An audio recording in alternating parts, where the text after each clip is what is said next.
कृतौ वन्दे भगवन्तौ पुनः पुनः। ईश्वरो गुरुरात्मेति मूर्तिभेदविभागिने व्योमवद्व्याप्तदेहाय दक्षिणामूर्तये नमः। ॐ आप्यायन्तु ममाङ्गानि वाक्प्राणचक्षुः श्रोत्रं मनो बलेन्द्रियाणि च सर्वाणि। सर्वं ब्रह्मोपनिषदं माहं ब्रह्म निराकुर्याम् मा ब्रह्म निराकरोद निराकामस्तु अनिराकामस्तु तदात्मनि। निरपेयोपनिषत्सु धर्मास्ते मयि सन्तु ते मयि सन्तु। ॐ शान्ति शान्ति शान्ति।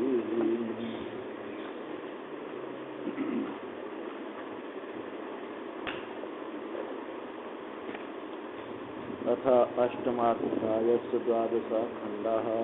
मघवन्मर्त्यं वा इदं शरीरम् आत्तं मृत्युना तदस्य अमृतस्य शरीरस्य आत्मनो अधिष्ठानम् आत्तो वै स शरीरः।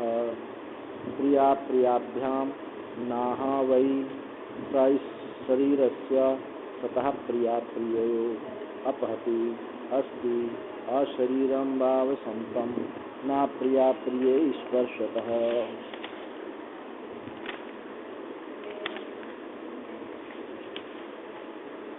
अशरीरो वायुरभ्यं विद्युत्स्तनितनु अशरीराणि एतानि तद्यथा एतानि अमुष्माद् आकाशात् समुत्थाय परम ज्योति उपसंपद्य स्वेन रूपेण अभिनिष्पद्यन्ते। एवं एव एषा संप्रसादो अस्मात् शरीरात् समुत्थाय परम ज्योतिरुपसंपद्य स्वेन रूपेण अभिनिष्पद्यते। स उत्तमः पुरुषः स तत्पर्येति जक्षत क्रीडन रममाणः स्त्रीभिर्वा यानैर्वा ज्ञातिभिर्वा नोपजनं स्मरन्निदं शरीरं स यथा प्रयोग्य आचरणे प्रयुक्त एवं अयम् अस्मिन् शरीरे प्राणो युक्तः।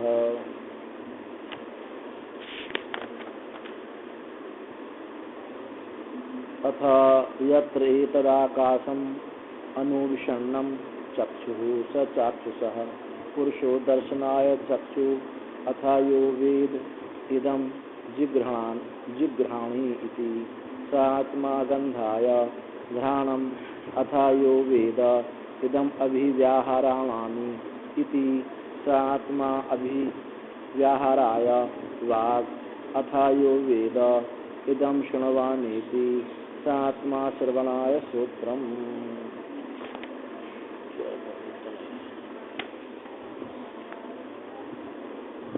ये मंत्र पहला 12वें खंड का पहला मंत्र चल रहा है। इसमें कहा भगवान मर्त्य वा इदम शरीरम, ये इंद्रिय शरीर जो है निश्चय ही मरण धर्मा है। आत्म मृत्युना मृत्यु के द्वारा ग्रस्त है।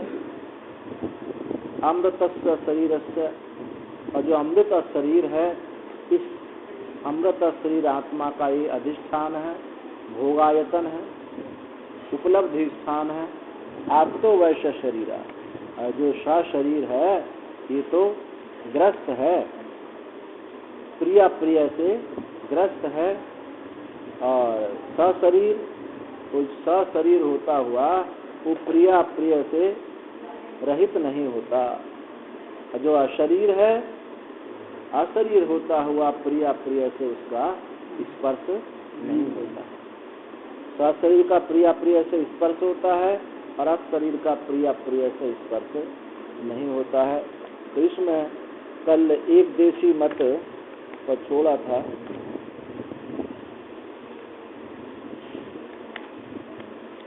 एक देशी यानी सिद्धांत के एक देश को मानता है ये पूर्व पक्षी से ज्यादा खतरनाक होता है ये देशी। लगा रहता है कि तो हमारे सिद्धांत को मानने वाला, लेकिन वहाँ जो है बहुत सारी बात ऐसी करता रहेगा आप जैसी, अब बीच में फिर एक बात ऐसी कह देगा। तो ये है एक देशी। तो एक देशी कहता है, एक देशी ने कहा, यह ऐसो अक्षिणी पुरुषो दृश्यते। इस मंत्र से जो कहा गया था कि नेत्र में जो पुरुष दिखाई देता है, ये आपने व्याख्या करी है कि वो दृष्टा है, लेकिन नहीं, वो छाया पुरुष ही है, छाया आत्मा ही है। ऐसा प्रजापति का अभिप्राय है कि वो छाया आत्मा है। स्वप्न और सुषुप्ति उससे अलग है। और चौथा पर्याय जो है, वो चौथे पर्याय में तुरीय तत्व का निरूपण किया है। तो जो अपहत पापमा आदि लक्षण वाला जो आत्मा है, वो इस प्रकार से पहले पर्याय में छाया आत्मा को वो नहीं हो सकता है, क्योंकि इसका विरोध है। और छायात्मा उपदेश में प्रयोजनाचक्षते, फिर ये छाया आत्मा का क्यों निरूपण किया? तो बोले जैसे शाखा चंद्र न्याय होता है, चंद्रमा को दिखाना होता है, तो पहले पर्याय में चंद्रमा नहीं दिखाया जाता। पहले पर्याय में कहेंगे ये सामने वृक्ष है, इसकी चोटी देखो, इसके ऊपर पहाड़ की शिखा देखो। तो पहले पर्याय में उस अपहत पापमा आदि लक्षण परमात्मा का को नहीं बताया गया। ये पूर्व एक देशी ने ऐसा कहा।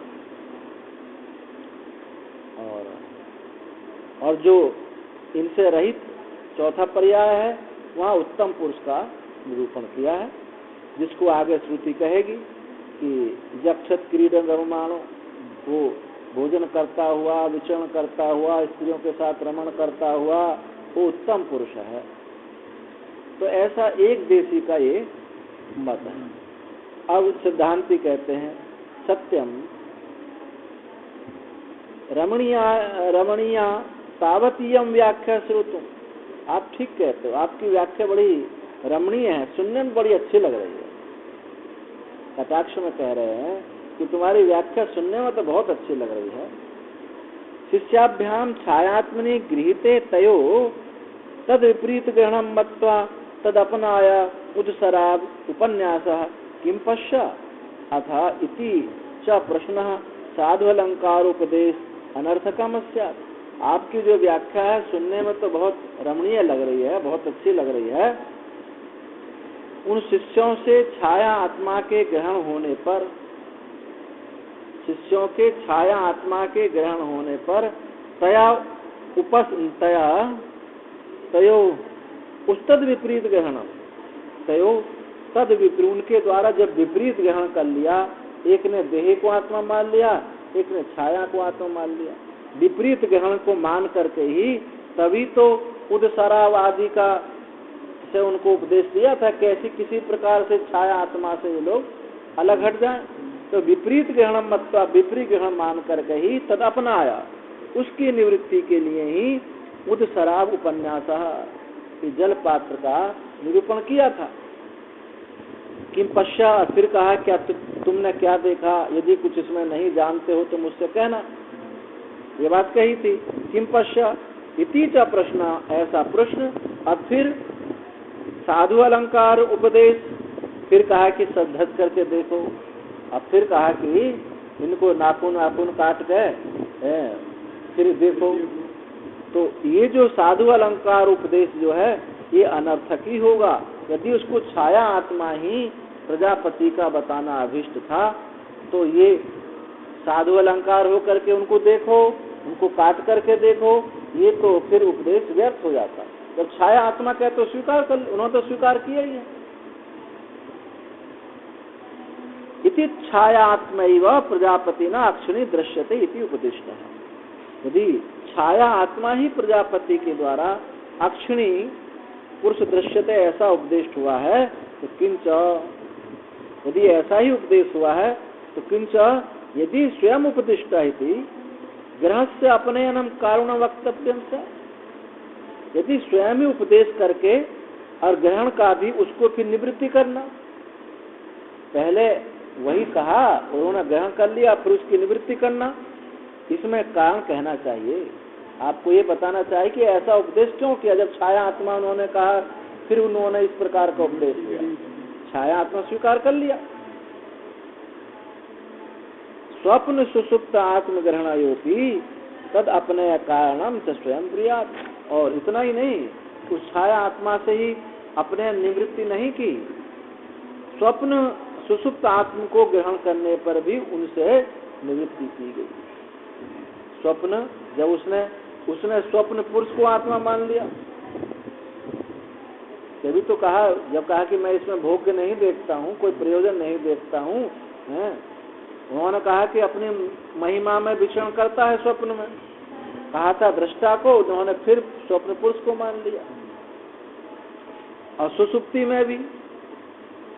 में भी उसने सुसुप्त पुरुष यानी कुछ भी नहीं जानता है, अपने को नहीं जानता, दूसरे को नहीं जानता, वहां भी प्राग को ही वो समझे जो दृष्टा है।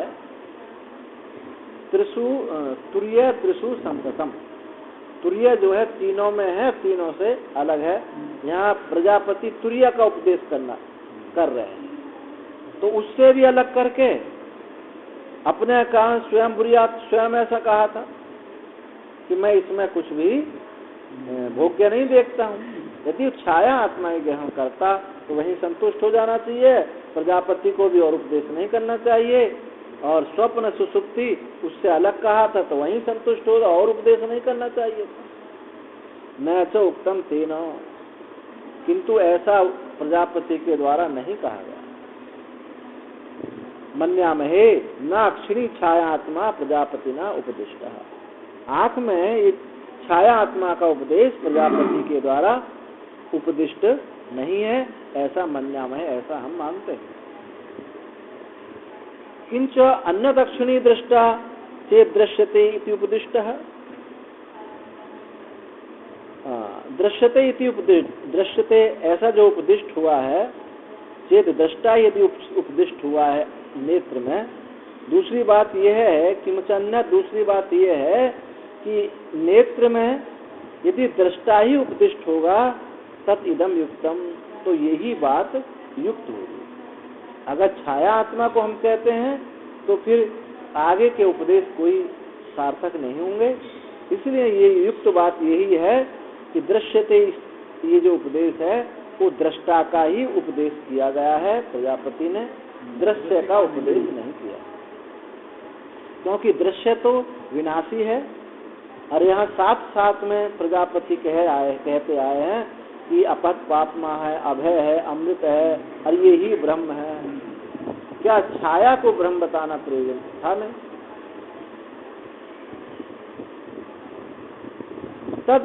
तद इदम युक्तम, यही युक्त है। एतम त्वा एव इति उक्त्वा स्वप्ने भी दृष्टोपदेश। और ये जो पीछे मंत्र आए, तत्व तुमने ऐसा ही, जो इंद्र ने कहा था कि मैं ऐसा इसमें कोई भोग्य नहीं देखता हूँ, तो प्रजापति ने कहा ये तत्व जो तुम कह रहे हो ठीक ही है।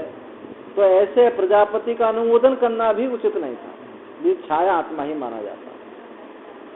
ऐसा कह करके स्वप्ने भी दृष्टो उपदेश, और स्वप्न में भी उस दृष्टा का ही उपदेश किया है, स्वप्न पुरुष का उपदेश नहीं किया।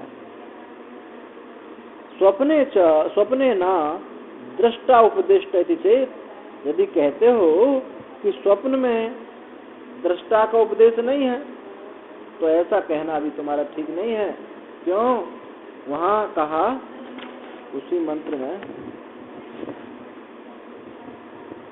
पीछे आया, अत्रायम पुरुषः न अपि रोदतीव अप्रियवेत्ता इव इति उपदेशा। मानो रोदन करता हुआ था स्वप्न में, जो स्वप्न पुरुष घूम रहा है, सुख दुख उसको हो रहा है, तो उसके लिए ये नहीं कहा कि रोदन करता है। स्वप्न पुरुष उपहित जो चैतन्य है, अर्थात स्वप्न दृष्टा है, उसको कहना है, तो उसके लिए कह रहे हैं मानो ऐसा लगता है कि ऐसा रोदन करता हुआ सा है। अजागृत में देख लो, मनुष्य रोते हैं, खुशी होते हैं, तो अज्ञानतावश ऐसा मानते हैं कि मैं रो रहा हूँ, मैं दुखी हूँ, पर वस्तुतः वो रो तत्व की दृष्टि से क्या, जीवन मुक्ति की दृष्टि से क्या कहा जाएगा? ऐसा लगता मानो रोदन करते हुए से, चलते हुए से, खाते हुए से, पर वस्तुतः कुछ भी नहीं करते। पश्यन श्रवण स्पर्शन जिघ्रन असनन गच्छन स्वपन शोषण प्रलपन विसर्जन ग्रहणन उन्मिषन निमिषन नपि इंद्रियाणि इंद्रियार्थेषु वर्तन्ते धारणा। तो वही उसी बात को कहा जा रहा है कि रोदिति व मानो रोदन करता हुआ सा दिखाई देता, वस्तुतः रोता नहीं है। प्रियवत्ता, प्रिय सा इव शब्द का प्रयोग आ रहा है। प्रिय सा मानो प्रिय सा है, पर प्रिय ही मानता है ऐसा नहीं है। इति उपदेशात, ऐसा उपदेश होने से स्वप्न पुरुष को नहीं, स्वप्न दृष्टा को ही कहा गया। न च दृष्टु अन्य कश्चित् स्वप्ने महिमान शरति, और दृष्टा के अलावा कोई भी स्वप्न में महिमा में विचरण नहीं कर सकता, स्वयं पूजित नहीं हो सकता।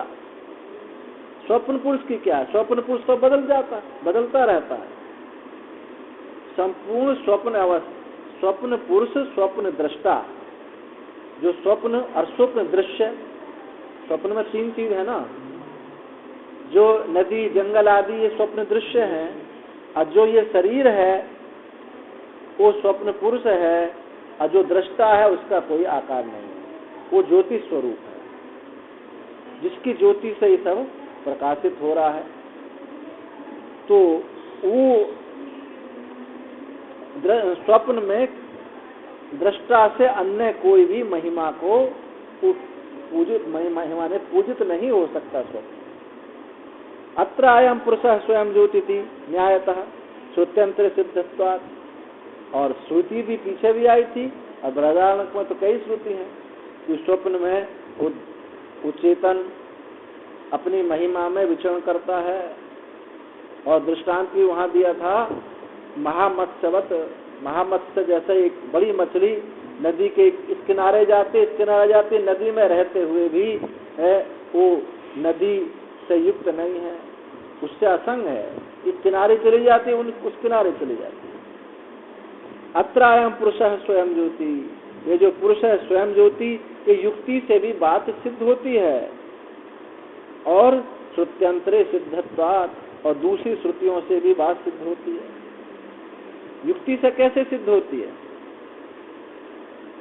कि स्वप्न दृष्टा स्वप्न से भिन्न ही है, अलग ही है, स्वप्न दृश्य से उसका कोई संपर्क नहीं होता। तो इस युक्ति से कैसे बात सिद्ध होती है? तो युक्ति देते हैं, भाष्यकार स्वयं युक्ति देते हैं। यद्यपि स्वप्ने सधी भवति,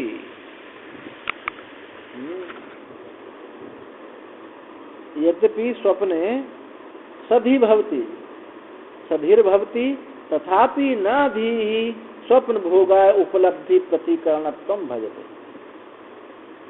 यद्यपि स्वप्न में ये आत्मा जो दृष्टा है सधी भक्ति यानी बुद्धि से इसका संसर्ग रहता है, तो भी बुद्धि से संसर्ग रहने, जागृत में भी ऐसा ही है। स्वप्न में ये आत्मा सधी होता है, अंतःकरण के साथ इसका संपर्क रहता है, युक्त रहता है, तो भी न भी स्वप्न भोगा उपलब्धि प्रतिकरणत्वं भजते, तो भी ये अंतःकरण जो है, बुद्धि जो है अंतःकरण, स्वप्न भोग की उपलब्धि के प्रतिकरण नहीं होता।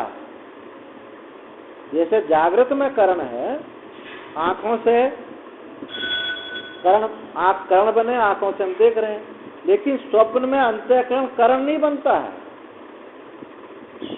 समूचे का समूचा अंतःकरण दृश्य होता है। मन ही तो वहाँ स्वप्न पुरुष बनता है, हाँ, स्वप्न पुरुष बनता है, स्वप्न दृश्य बनता है, सब मन ही तो बनता है। अब जैसे ही आप ध्यान करते हो, अपने गुरु जी का आकार बनाना चाहते हो, तो वहाँ जो गुरु जी बनना है आपका मन ही तो है, जो पुष्प है गुरु जी को अर्पित कर रहे हैं मानस पूजा में, वो पुष्प भी तो मन ही है, वो गुरु जी भी मन ही है। वहाँ आसपास की जो चीज दिखाई दे रही है वो मंदिर जो दिखाए वो भी मन ही है। तो समूचे का समूचा अंतःकरण वहाँ दृश्य हो जाता है, अदृष्टा से वो प्रकाशित होता है और दृष्टा में उसका भान सा होता है, वस्तुतः होता नहीं। ये स्वप्न है, ये युक्ति है। स्वप्न में यद्यपि आत्मा सधी वाला होता है तो भी न भी स्वप्न भोग उपलब्धि, वो स्वप्न की भोग की उपलब्धि के प्रति करणत्व तो नहीं होता है उसमें। बहुत सुंदर पंक्ति है विचार के लिए। किंतरी तो कैसा होता है? पट चित्रवत जागृत वासना आश्रया दृश्यैव धी भक्ति। पट चित्र के समान, जैसे कपड़ा पर कोई चित्र बना है, ऐसे ही जागृत वासना आश्रय दृश्य, ये जागृत वासना के आश्रय हुए ये दृश्य हैं। जैसे कपड़ा को रंग देते हैं, कपड़ा रंग देते हैं, पर वस्तुतः वो कपड़ा रंग नहीं है, वो रंग अलग है, कपड़ा अलग है, उसके साथ तादात्म्य में करके ऐसा कहा जाता है कि ये कपड़ा है, पर वस्तुतः है नहीं। ऐसे ही ये स्वप्न जो है, ये स्वप्न कपड़ा क्या है? वहाँ दृष्टा है, और जो चित्र है पटचित्र है ना, कपड़ा जो है दृष्टा है, और चित्र क्या है? जो पटचित्र कहा है, चित्र क्या है? स्वप्न का दृश्य है, स्वप्न पुरुष है, स्वप्न दृश्य है। अब वो दोनों एक जैसे मालूम पड़ते हैं, जैसा रंगा हुआ कपड़ा एक जैसा मालूम पड़ता है, ऐसे ही स्वप्न में स्वप्न दृष्टा स्वप्न दृश्य से एक होकर कैसा मालूम पड़ता है, पर वस्तुतः वो है नहीं। उसको छार से धुल दो, रंग निकल जाएगा, कपड़ा रह जाता है। स्वप्न में हाँ हाँ, ये ज्ञान से धुलेगा। ये जो अपने को दृश्य के साथ तादात्म्य में जो किया है कि मैं देह हूँ, मैं स्वप्न पुरुष हूँ, ये ज्ञान से धुलेगा। स्वप्न में तो वहाँ तो विचार हो नहीं सकता। बात तो हमको वो तो जागृत से धुल जाता है, हमको जागृत से धुल जाता है, उसके लिए विचार नहीं कि विचार तो कर रहे हैं, हम जागृत में कर रहे हैं। क्योंकि जो इस देह के साथ में, दृश्य के साथ में इस आत्मा का तादात्म्य जो कर लिया है, हमको इससे हटाना, ये हट गया तो स्वप्न का अपना आप हट जाएगा। तो स्वप्न को हमको दार्ष्टान्त नहीं बनाना है। दृष्टांत वो दृष्टांत है, दार्ष्टान्त नहीं है। और दार्ष्टान्त तो हमारा ये देह का अध्यास है। देह ने, इस आत्मा ने देह के साथ जो अध्यास, मिथ्या कल्पित अध्यास जो हो रहा है, इसकी निवृत्ति दार्ष्टान्त है, इसको हमको बताना है। तो पट चित्रवत जागत वासना आश्रय दृश्य वो धी भवती। पट चित्र के समान जागत वासना आश्रय, ये दृश्य ही धी भवती, ये दृश्य ही, अंतःकरण ही दृश्य बनता है। न दृष्टु, दृष्टा दृश्य वो नहीं बनता, अंतःकरण ही दृश्य बन जाता है। दृश्य के साथ, अंतःकरण के साथ उसका तादात्म्य रहता है। दृष्टा क्या है? स्वयं ज्योति। न दृष्टु स्वयं ज्योति बाधस्यात्।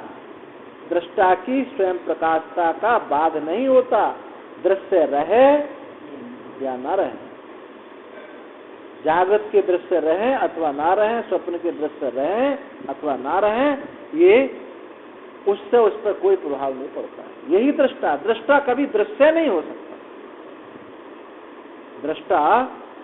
दृष्टा दो हो सकते हैं। बोले नहीं जी, हम एक दृष्टा ये है, एक दृष्टा हम है, कैसे दो नहीं है? हम जो देख रहे हैं दृश्य, शरीर को दृष्टा थोड़ी कह रहे हैं। जो चेतन है, आप में चैतन्य है, जो इधर चैतन्य है, वो एक चैतन्य है। दृष्टा यदि दृश्य हो जाएगा तो दृष्टा अनेक है, और जो अनेक का क्या, जो अनेक होंगे वो चेतन नहीं होता। तो ये समझ लीजिएगा, जो अनेक होगा वो दृश्य होगा, दृश्य होगा तो जड़ होगा, जड़ होगा तो विनाशी होगा, और चेतन में ये लक्षण घटता नहीं है, क्योंकि चेतन दृष्टा है, चेतन है, कभी दृश्य नहीं होता, कभी विनाश नहीं होता। तो दृष्टा दो नहीं हुए, और सत्य भी महाराज दो नहीं होते। जब एक सत्य तो प्रश्न उठता है उस सत्य को अलग करने वाला क्या चीज है, सत्य है या असत है? यदि दो सतों को विभाजक करने वाला यदि सत्य है तो अनेक सत्य हो गए, दो नहीं हुए, अनंत सत्य हो गए। और यदि उनका विभाजक करने वाला असत है तो असत माने कुछ नहीं, तो दो हुए ही नहीं। तो दो सत्य नहीं हो सकते, दो चेतन नहीं हो सकते, और आनंद भी दो नहीं हो सकते। राग दो हो सकते हैं, अनेक हो सकते हैं, आनंद एक ही होता है। क्योंकि आनंद वो भूमा है, व्यापक है। यो वै भूमा तत्सुखम नाल्पे सुखम अस्ति। भूमा आनंद जो है भूमा है। आनंद का लक्षण क्या बताना? अनंत है। अनंत माने भूमा है। जो अनंत होगा तो उसमें भेद कैसे बने? तो दृष्टा की दृष्टि का कभी भी परिलोप नहीं होता। दृष्टा की स्वयं ज्योति कभी बाधित नहीं हो सकती है। किंच अन्यतर इसके सिवा जागृत स्वप्नयो भूतानि च भूत आत्मानं च जानाति इमानि भूतानि अयम अस्मीति प्राप्तो सत्याम प्रतिषेधो युक्ता स्यात् नहम खलु अयम इत्यादि। इसके सिवा दूसरी बात यह है कि जागृत स्वप्न में भूत और ये अपना आत्मा, जागृत स्वप्न में ये भूत और ये आत्मा, ये कि ये मैं हूं ऐसा जानता है, और सुषुप्ति में ऐसा जानता नहीं। जागृत स्वप्न में अपने को और इन भूतों को कि ये मैं हूं ऐसा जानता है। प्राप्त सत्याम प्रतिषेध युक्त, इसकी प्राप्ति होने पर प्रतिषेध युक्त, प्रतिषेध उसका युक्त ही होगा। ना खलु इत्यादि जो मंत्र कहा था कि मैं सुसुप्ति में कोई भोग नहीं देखता, ना अपने को जानता हूँ, ना दूसरे को जानता हूँ, इंद्र ने कहा था। तो जो इंद्र ने कहा था वो तो यहाँ इनकी प्राप्ति होने पर प्रतिषेध युक्त होगा। उनका जब जागृत स्वप्न जैसा निषेध किया गया है, ऐसा यहाँ सुसुप्ति का भी निषेध युक्त ही होगा। तथा चेतनस्य अविद्या निमित्तयोः सशरीरत्वे सति प्रिया प्रियो अपहति नास्ति इत्युक्त्वा तस्यैव शरीरस्य सतो विद्यायां सत्यां सशरीरत्वे प्राप्तयोः प्रतिषेधः युक्तः अशरीरभाव संतम न प्रिया प्रिय स्पर्शते इति। तथा चेतन का ही अविद्या निमित्त से, चेतन का ही अविद्या के कारण ही ये प्रिय प्रिय दोनों, अविद्या निमित्त ही ये प्रिय प्रिय है। सशरीरत्वे सति, सशरीर होने पर अविद्या के कारण ही ये प्रिय प्रिय जो है अपहति, इनका नाश नहीं होता। सशरीर अविद्या के कारण न अस्ति प्रिय प्रिय नास्ति इति उक्त्वा, ऐसा कह करके तस्सैव उसी का कहा जो अशरीर है, सत है, अविद्यायाम सत्ता अविद्या होने पर सशरीरत्वे प्राप्तियो प्रतिषेध युक्ता। उस सशरीरत्व में जो प्रिय प्रिय प्राप्त हुए थे उनका प्रतिषेध युक्त ही है। जब अशरीर में ये प्रिय प्रिय वो संभव नहीं है, रह नहीं सकते।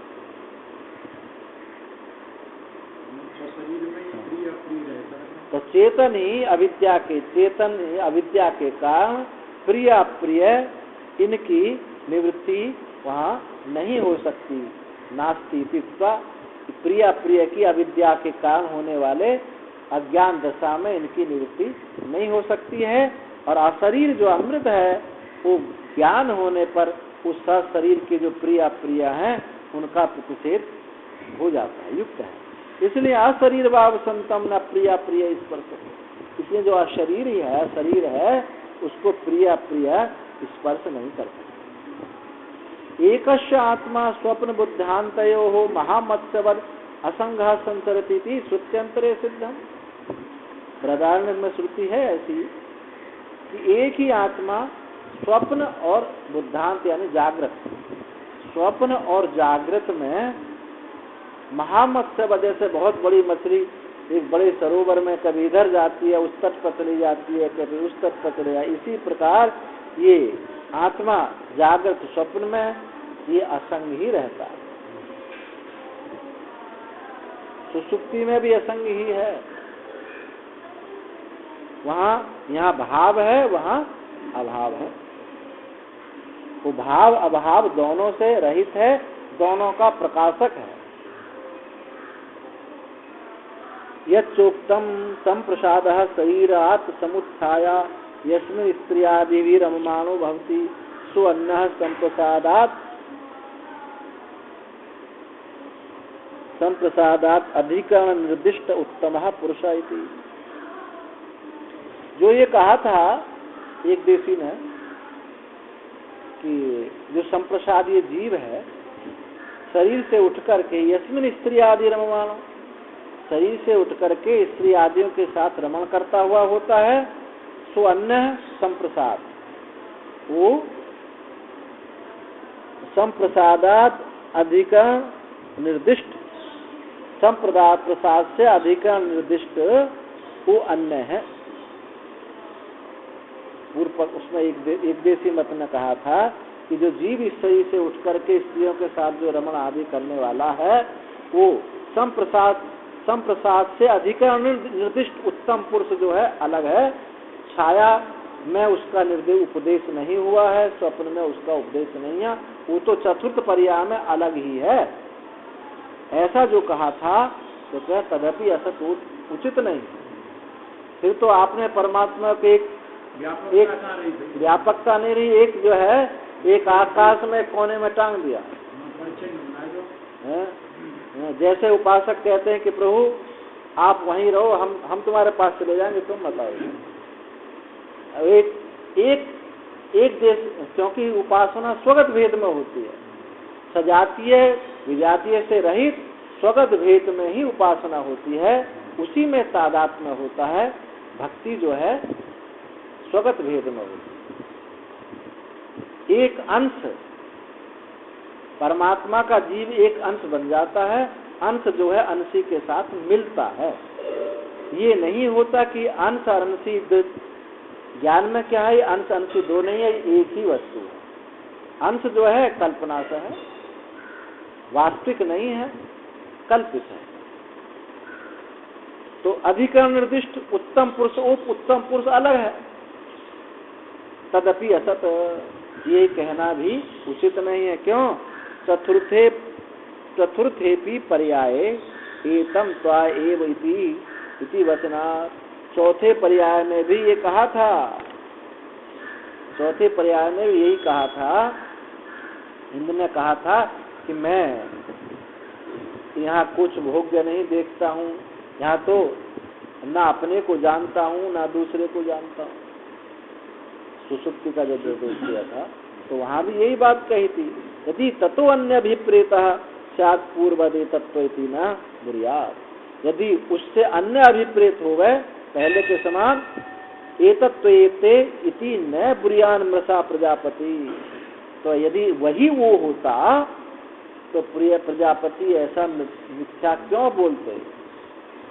किंच अन्न तेजो बन्ना आदि सृष्टु सतः स्वीकार स्विकार देह सुंगे प्रवेशम दर्शित्वा प्रविष्टाया पुनः तत्त्वमसीति उपदेशम दशा प्रसद्ये।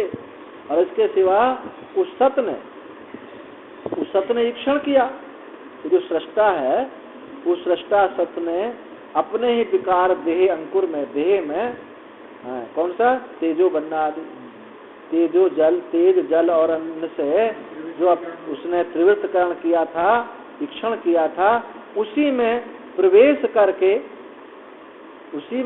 करके पुनः तत्त्वमसि, फिर उसी को बताया कि वही सत्य तू ही है। ये जो उपदेश था मृषा हो जाएगा, क्योंकि वो तो अलग ही रहेगा, वो तो इसमें आ ही नहीं सकता है। यदि आपने अलग कर दिया उसको चतुर्थ पर्याय में, तो फिर वो अलग ही रहेगा। इसमें तो न ईक्षण होगा, अनाईक्षण में ये तेजो बनना आदि इसमें उसका प्रवेश होगा। अन्नाई जो तत्वमसि महावाक्य ये चरितार्थ होगा।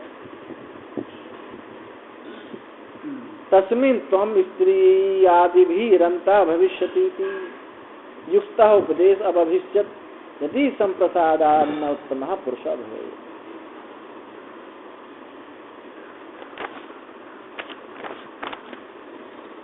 तस्मिन् त्वं और तुम स्त्री आदियों के साथ रमण करने वाला होगा इति युक्त उपदेश अभविष्यत् यदि संप्रसाद अन्न उत्तमः पुरुषः भवेत्।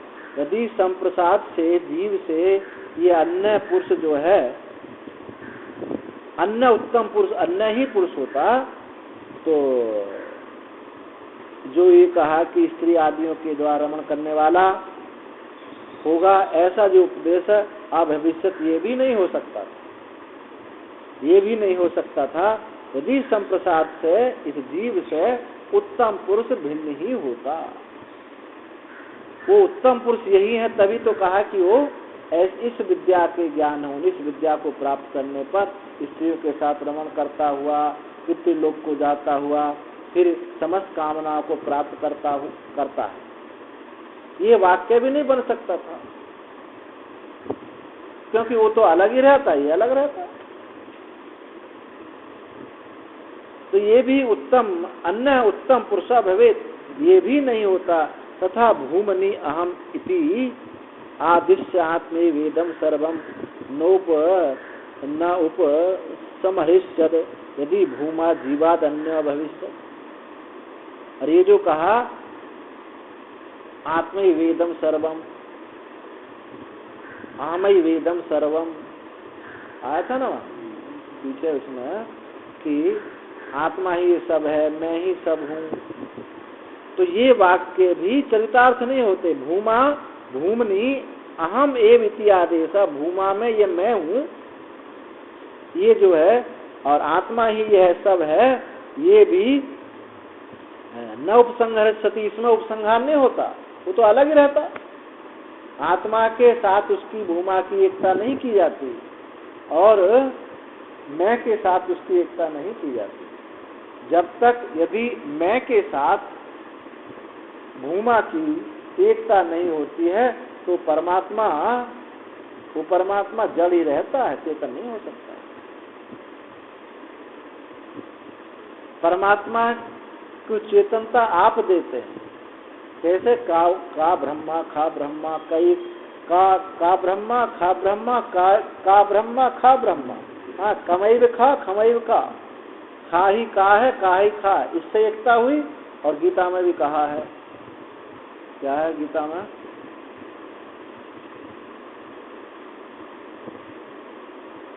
7वें अध्याय का अंतिम श्लोक है याद नहीं आया।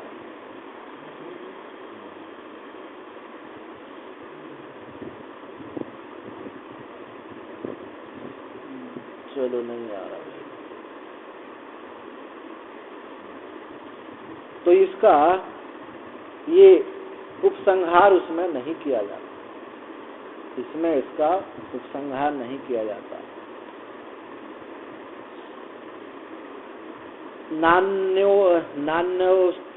नान्योतोस्ति दृष्टा उससे अन्य कोई दृष्टा नहीं है ये बात भी नहीं कही जाती है। तो नहीं 14वें का लास्ट क्या है ऐसे कोई हो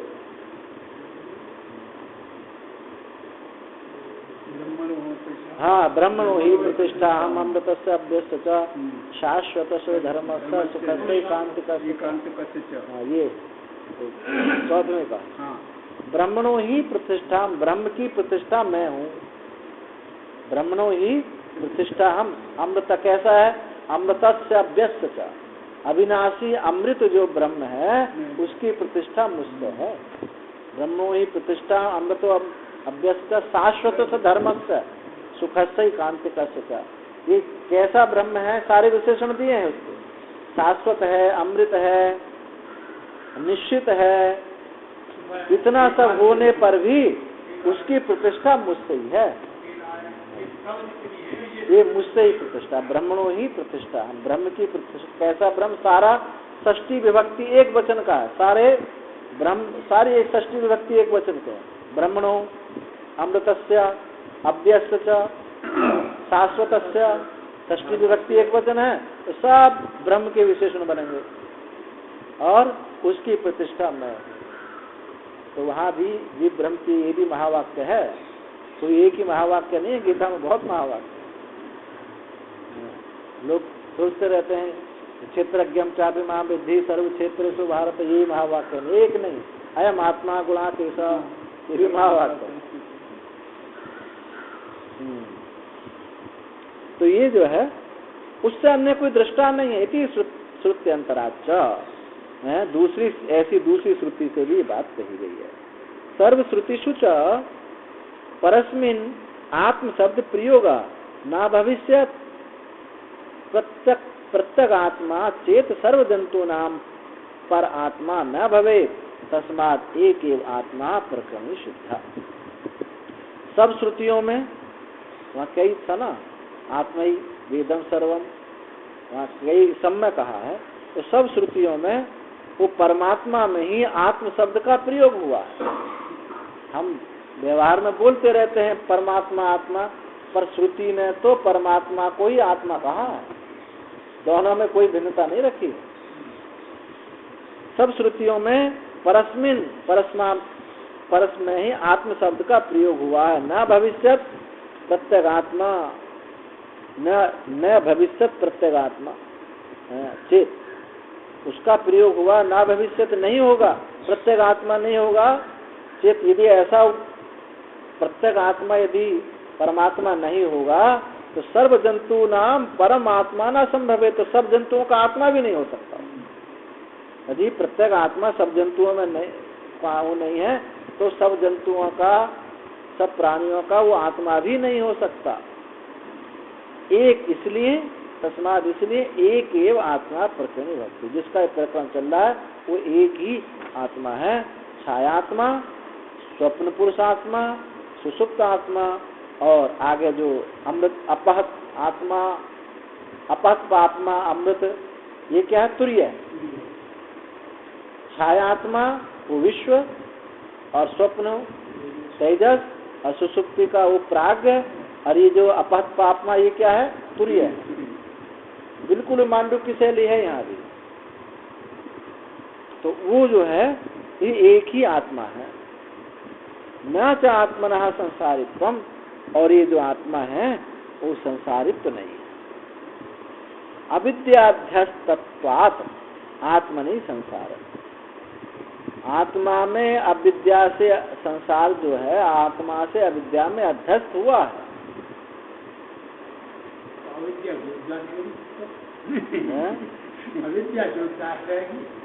अध्यस्त, अध्यास मिला लो। आत्मा में अध्यस्त शब्द जब कहा जाएगा तो अध्यस्त कहा उसको जाता है, कभी जो मिल नहीं सकता है, कल्पित होता है। नहीं रज्जु सुक्तिका गगन आदिशु सर्प रजत मलादीनी मिथ्या ज्ञान अध्यस्तानि तेषां भवन्ति। जैसे सुक्ति रज्जु में सर्प, सुक्ति में रजत, और आकाश में तलमलीनता, देखिए आकाश गंदा हो गया, ये सब क्या है? मिथ्या ज्ञान अध्यस्तानि, ये मिथ्या ज्ञान तेषां न भवन्ति। नहीं सुक्ति रजत गगनादिषु सर्परसमरणादि मिथ्या ज्ञान अध्यस्तानि, ये उनका मिथ्या ज्ञान नहीं होता। यदि ये वास्तव में ये सच्चा होता तो सुक्ति के में रजत, सुक्ति में रजत, और रस्सी में सांप, और आकाश में तलमलीनता आदि, ये मिथ्या ज्ञान जो अध्यस्त हैं उनका नहीं हो सकता। एतेन सशरीरस्य प्रिया प्रियो अपति नास्ति व्याख्यातम, इस सशरीर की ही प्रिया प्रिय जो है, प्रिया प्रिय जो है अपति, प्रिया प्रिय को ये नास्ति मतलब उनको ये छोड़ नहीं सकता। जो सशरीर है वो प्रिय अप्रिय उससे अलग, उसका वो नष्ट नहीं हो सकती। अपति नास्ति, नष्ट नहीं हो सकती सशरीर का। ऐसी व्याख्या पीछे हो चुकी है। यच्च स्थितम अप्रिय अप्रिय वेत्ता इव इति न प्रिय वेत्ता इव इति सिद्धम। ये स्थित हुआ है कि अप्रिय वेत्ता अप्रिय सा ही अप्रिय माँ है आपके इसमें। यच्च स्थितम, स्थितम है ना और कुछ है? यच्च स्थितम अप्रिय वेत्ता इव अप्रिय सा ही न प्रिय सा, ना कि अप्रिय ही। वो अप्रिय सा है ना कि अप्रिय ही है। ऐसे ही प्रिय सा है ना कि वो प्रिय ही है। ना प्रिय वेत्ता इव सिद्धम, इसलिए वो जो है अप्रिय सा ही है ना कि प्रिय अप्रिय ही है। एवं च सति सर्व पर्यायेषु एतद् अमृतम अभयम एतद् ब्रह्म इति प्रजापते वचनम। इस प्रकार होने पर सब पर्यायों में जितने भी क्रम हैं, इन सब क्रमों में एक ये अमृत अभय ये ब्रह्म ही प्रजापति का वचन है। सब पर्यायों में उसी को कहा है। किसी पर्याय में ये जो कहा गया है अपत पापमा अमृत अभय, सब में ये बात कही। इसी से तो वो बच करके आए, नहीं तो पहले फंस जाते। इंद्र विरोचन ने इस पर ध्यान नहीं दिया तो चला गया। इंद्र ने ध्यान दिया कि इसमें तो कुछ भोग नहीं देखता हूँ, ये तो अमृत नहीं है, अभय नहीं है, इसी से तो बस निकल जाते थे। तो प्रजापति का ये वचन है, यदि वह प्रजापति छद्म रूपाया सुक्ते वचनम सत्यम ये भवती। यदि प्रजापति छद्म रूपा श्रुति का वचन सत्य ही हो गए, न च तत्कृत कुतर्क बुद्धिया वसा कर्तुम युक्त है। उस कुतर्क बुद्धि के द्वारा वो मृषा करने के लिए युक्त नहीं है। जो छद्म, क्योंकि प्रजापति ने सीधे सीधे तो कहा नहीं है, अभिधा वृत्ति से नहीं कहा, यहाँ व्यंजना वृत्ति का प्रयोग किया प्रजापति ने। ये उस समय सीधी वृत्ति तो ये होती, जब उन्होंने कहा कि ऐसा है तो कह देते नहीं ये तो छाया है, ऐसा नहीं कहा हो ना। छद्म रूप से यहाँ श्रुति, यहाँ कह प्रजापति छद्म रूपया श्रुति, प्रजापति की छद्म रूप श्रुति का ये वचन सत्य ही हो गए। यदि ऐसी बात है तो ये प्रजापति का छद्म रूप श्रुति यही इसी प्रकार सत्य ही होगा। नाचा तत् कुतर्क बुद्धिया, कुतर्क बुद्धि से उसका मृषा करने के लिए उसको युक्त नहीं है कि छाया, प्रथम पर्याय में छायात्मा का निरूपण किया, फिर उसमें शाखा चंद्र न्याय से ऐसा युक्त नहीं। प्रत्येक पर्याय में उसी ब्रह्म का निरूपण हुआ। तो गुरुतरस्य प्रमाणांतस्य अनुपत्ति, और ततो श्रुति है गुरुतरस्य, उस श्रुति से बढ़कर के कोई प्रमाण हो नहीं सकता। गुरुतरस्य प्रमाणांतस्य अनुपत्ति, दूसरा प्रमाण श्रुति से बढ़कर के कोई है नहीं। ननु प्रत्यक्षम दुखादि अप्रियम, ननु प्रत्यक्षम दुख आदि अप्रिय वेतृत्वम अव्यभिचार अनुभूयते इति चेत। यदि कोई शंका करे ये प्रत्यक्ष दुख होता है, हम सुखी हैं दुखी हैं, ये तो प्रत्यक्ष दुख आदि अप्रियता आदि और अनिश्चितता आदि ये अनुभव में आती है। आप कैसे कहते हो कि ये दुखी नहीं है, अभय को प्राप्त होता है? तो ये तो प्रत्यक्ष अनुभव में आती ही है। इसी चीज ऐसा कहें तो ना, जरादि रहितो जीर्णो हम जातो हम आयुष्मान गौर कृष्णो मृत इत्यादि प्रत्यक्ष अनुभववत तद अनुपत्ति। ये पीछे श्रुति है किसी प्रकार की, शब्द सा नहीं अर्थ सा कह रहे हैं। जरा आदि से रहित, बुढ़ापे से रहित। जीर्णो हम, मैं जीर्ण हो गया हूँ, बुढ़ापे से रहित ही मैं जीर्ण हो गया हूँ, मैं जन्मा हूँ, मैं बहुत आयु वाला हूँ, मैं गोरा हूँ, मैं काला हूँ, मैं मर गया हूँ इत्यादि प्रत्यक्ष अनुभव के समान सब ऐसा अनुभव करते हैं, पर ये सत्य नहीं है। उसी प्रकार तद अनुपत्ति, उसी प्रकार से ये प्रिय भी संभव नहीं है, क्योंकि ये आत्मा ना जन्मता है, ना मरता है, ना क्षीण होता है, ना इसकी आयु होती है, ना ये काला होता, ना गोरा होता। इसी प्रकार से प्रिय भी ये आगमा पाई है, वस्तुतः ये नहीं है। सर्वमपि एतत् सत्यमिति चेत अस्ति एतदेवं दुर्भगम। सर्वमपि एतत् सत्यम, यह सब सत्य है, ठीक है। यदि ये सब ठीक है, एतदेव दुर्भगम, तो ये बड़ा तत्व जो है बड़ा दुर्भगम है, कठिनता से ये सब बात सत्य है। यदि ये सब बात सत्य ही है तो ये तत्व बड़ा दुर्गम है, बहुत कठिनता से इसको जाना जाता है। येन देवराजो अपि उदसरावादि दर्शिता विनाश युक्ति भी मुमोह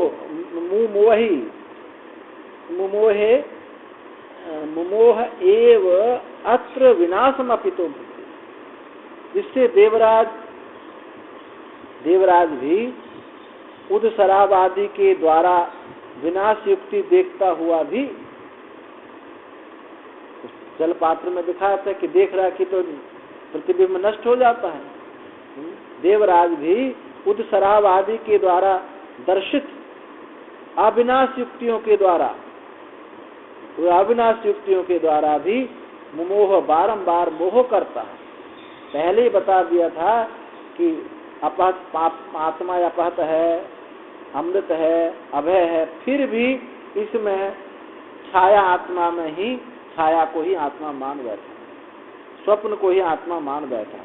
तो उस शराबादी दर्शित अविनाश युक्तियों के द्वारा भी ऐसे ऐसे युक्ति दी तो अभी मोह से ग्रस्त रहा और कहता है कि सुसुप्ति में तो मैं अपने को नहीं जानता, इसको भी नहीं जानता, निर्विशेषता को नहीं सविशेषता को ही पकड़ा रखना चाहता है। अभी तो भाई इस प्रकार से होता। तथा विरोचनो महाप्राज्ञ, बड़ा बुद्धिमान, महाप्राज्ञ बुद्धिमान, प्राजापत्योपि, अप्रजापति का पुत्र होते हुए विरोचन महाप्राज्ञ प्रजापति के पुत्र होता हो भी देह मात्र आत्मदर्शनो बभू, देह मात्र को ही आत्मा मान बैठा।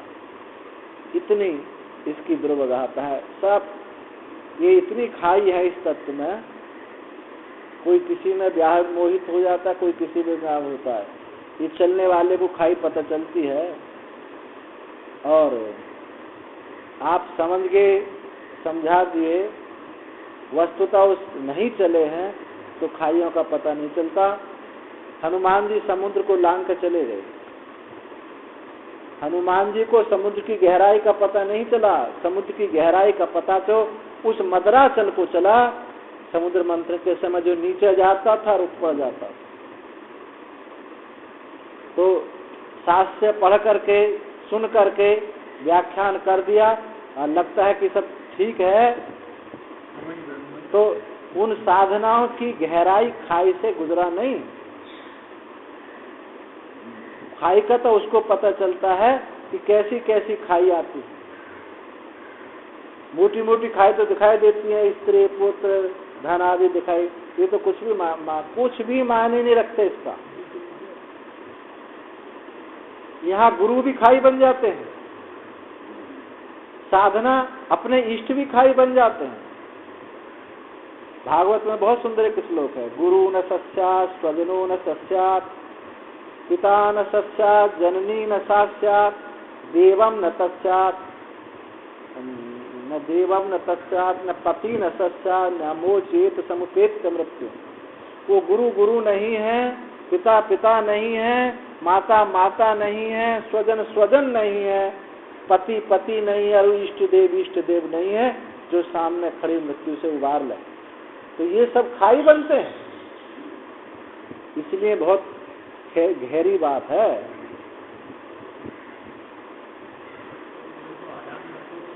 देह मात्र आत्मदर्शनो बभूव। वो देह प्रजापति देह को ही आत्मा मान के बैठ गया। तथा इंद्रस्यापि आत्म विनाश अभय सागर इव विनाश वैनाशिका। और इंद्र का भी आत्म विनाश के भय सागर में डूब गया। कैसे डूब गया? वहीं जाके रुक गया। फिर आगे समझ में आई कि सुसुप्ति, यहाँ तो मैं विनाश को देखता हूँ। उसमें सुसुप्ति के इस भय सागर में, आत्म विनाश के सागर में डूब गया कि तो ना अपने को जानता हूँ आत्मा का स्वरूप कैसा है, उच्छेद है, ना अपने को जानता, ना परे को जानते, तो शून्य है। क्षणिकम क्षणिकम दुखम दुखम। बौद्ध लोग वेदांत के इतने सन्निकट तक के गए हैं, जबकि नास्तिक दर्शन है, यानी जो आस्तिक दर्शन भी इतनी गहराई तक नहीं पहुंचे हैं, फिर भी धोखा खा गए। वो लोग भी धोखा खा गए। तो श्रुति प्रमाण क्यों खा गए धोखा? श्रुति प्रमाण नहीं था उनके पास। इसलिए तो हमारे स्वामी जी बोलते हैं, वेद कहता है, श्रुति कहती है। बहुत सचेत करते हैं हम लोगों को बार बार कि तुम कहीं पुराण में मत फंस जाना, स्मृतियों में नहीं फंस जाना, श्रुति ही प्रमाण है। कभी स्वामी जी को तो रोज सचेत करते हैं कि विचार सागर में मत पड़े रहो। बहुत सावधानी से बात कहते हैं। हाँ, गीता में मत फंसे रहना, क्योंकि गीता तो गौण प्रमाण, मुख्य प्रमाण गीता थोड़ी है। नहीं, ये तो बात गलत कहते हैं, गौण प्रमाण। तो इंद्र उसमें एव वैनाशिका, सागर में विनाश को प्राप्त हो गया, नियमंजनम, और उसी में डूबने उतरने लगे। इंद्र की यही स्थिति हो गई।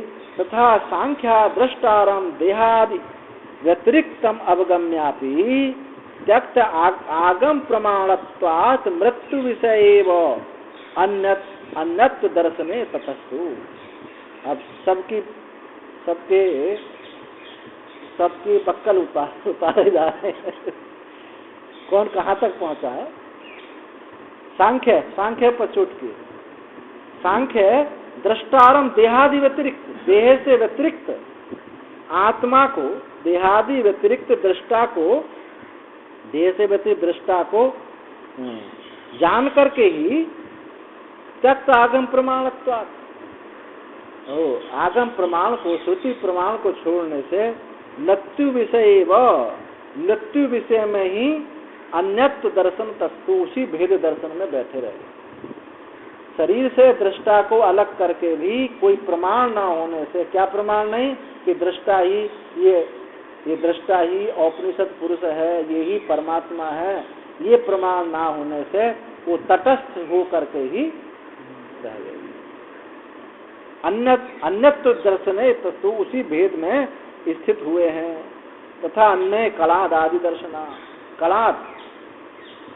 कलाद भी वैशेषिक आदि दर्शना, कषाय रक्तमिव क्षारादि भी वस्त्रम नव भी आत्मगुण युक्तम आत्मद्रव्यम विशोधितम प्रवृत्ता। जो कलाद आदि हैं, कषाय रक्तमिव, रंगे हुए, कषाय रक्तमिव, रंगे हुए कपड़े के समान, क्षारादि भी वस्त्रम नव भी आत्मगुण, वो 9 द्रव्यों को मानते हैं, 9 गुणों को। तो 9 बुद्धि, सुख, दुख, इच्छा और क्या है? बुद्धि, सुख, दुख, क्या है महाराज? 9 द्रव्य कौन कौन से आ रहे हैं? 9 द्रव्य आज पाठ में नहीं हो आते हैं, ऐसा लग रहा है। 9 द्रव्य, अरे नहीं होता। नव गुण क्या? नहीं, 9 बुद्धि, सुख, दुख, हाँ सुनो एक मिनट, बुद्धि आत्मगुण, बुद्धि, सुख, दुख, इच्छा, द्वेष, प्रयत्न, धर्म, अधर्म, भावना, ये आत्मा के 9 गुण। वो 24 गुण नहीं, आत्मा के। क्योंकि आत्मा को वैशेषिक लोग, न्याय वैशेषिक जड़ मानता है। आत्मा जड़ है। चेतनता कब आती है? समवाय संबंध के द्वारा। किसके साथ समवाय संबंध होता है? 9 गुणों के द्वारा। 9 गुण कौन से हैं? बुद्धि है, सुख है, दुख है, इच्छा, द्वेष, प्रयत्न, धर्म, अधर्म, भावना से ये आत्मा के साथ समवाय संबंध से रहते हैं। मन के साथ संबंध जिनका होता है तब आत्मा चेतन होता है, नहीं आत्मा जड़ है। तो ये कौन है? ये भी अर्धवैनाशिका है। वो उन्होंने शून्य माना, ये आधे विनाशिक है। क्योंकि मिलता है अपने तो पहले आत्मा को शून्य मानते हैं, जब मिल जाता तो उसको चेतन मानने लगते हैं। तो आधे वैनाशिक इनको कहा गया है। शास्त्रों में गाली जब देते हैं सिद्धांत तो इनको अर्धवैनाशिक बोला गया है। तो कणाद आदि दर्शन कसाय रक्त मिवह क्षारादि वस्त्रम नव आत्म गुण गुणों के द्वारा युक्त आत्मद्रव्यम विशोधितम प्रवृत्ता। वो कसाय जो रक्त रंगा हुआ कपड़ा के क्षार आदि के द्वारा, क्षार आदि कौन है? 9 गुण। इन 9 गुण रूपी क्षारों के द्वारा उस आत्मा को आत्मा रूपी कपड़े को धुलना चाहते हैं। इन 9 गुणों के द्वारा युक्त आत्मद्रव्यम विशोधितम, आत्मद्रव्य को शोधित करने के लिए ये प्रवृत्त हुए हैं इन 9 आदि गुणों के द्वारा, 9 आदि गुण रूपी क्षारों के द्वारा। जैसे क्षार से कपड़ा धुलता नहीं है, बल्कि क्या होता है? धुलाई कम होती है, कपड़ा जीर्ण हो जाता है। तथा अन्य कर्मिणों बाह्य विषय अपहृत चेतसा वेद प्रमाणापि परमार्थ सत्यमात्मेकत्वं विनाशम इव इंद्रवत् मन्यमानाः घटी यंत्र वद आरोह अवरोह प्रकारैः अनिशम बभ्रमति। अब मीमांसकों पर कहते हैं न्याय वैशेषिक और कौन? बौद्ध और कौन आए? सांख्य योग। क्योंकि सांख्य लेने से योग उसमें आ जाता है, वैशेषिक लेने से न्याय भी आ जाता है। अब मीमांसा के बताया तथा अन्य कर्मियों, जो कर्मी है मीमांसक हैं, जो बाह्य विषय अपहृत चेतसा, जिनका चित्त बाह्य विषयों से आकर्षित हुआ है। क्या बाह्य विषय हैं? कि चंद्रलोक को जाएंगे, वहाँ भोग भोगेंगे। उन सुखों से जिनका चित्त हरण किया हुआ है। वेद प्रमाणापि परमार्थ सत्य आत्मेकत्व, वेद प्रमाण होते हुए भी, वेद प्रमाणापि परमार्थ सत्य आत्मेकत्व को वो विनाशशाही मानते हैं। ये भी मीमांसक भी आत्मा को जड़ मानते हैं। इसमें 2 मत हैं, एक है गुरु मत, एक है भट्ट मत। ये जो गुरु है ना, वो चेला है प्रभाकर, कुमारिल के चेला है प्रभाकर, लेकिन उनके मत को क्या कहा जाता है? गुरु मत। और जो गुरु हैं उनको कहा जाता है भट्ट। तो वो भी कहते हैं कि आत्मा जो है जड़ है और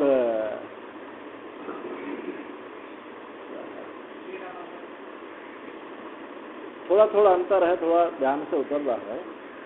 तो वो भी आत्मा को जड़ ही मानते हैं। तो विनाशमेव आत्मेकत्व प्रमाण, वेद प्रमाण होने पर भी परमार्थ सत्य आत्मा का एकत्व को विनाश के समान ही, जैसे कि इंद्र ने विनाशी मान लिया, ऐसा मानते हुए ही घटी यंत्रवत, जैसे रहट कभी ऊपर जाती है कभी नीचे जाते हैं, ऐसे ही कभी चंद्र लोक जाएंगे, कभी मृत्यु लोक, कभी फिर चंद्र लोक, ऐसे घटी यंत्र की तरह घूमते रहते भ्रमति।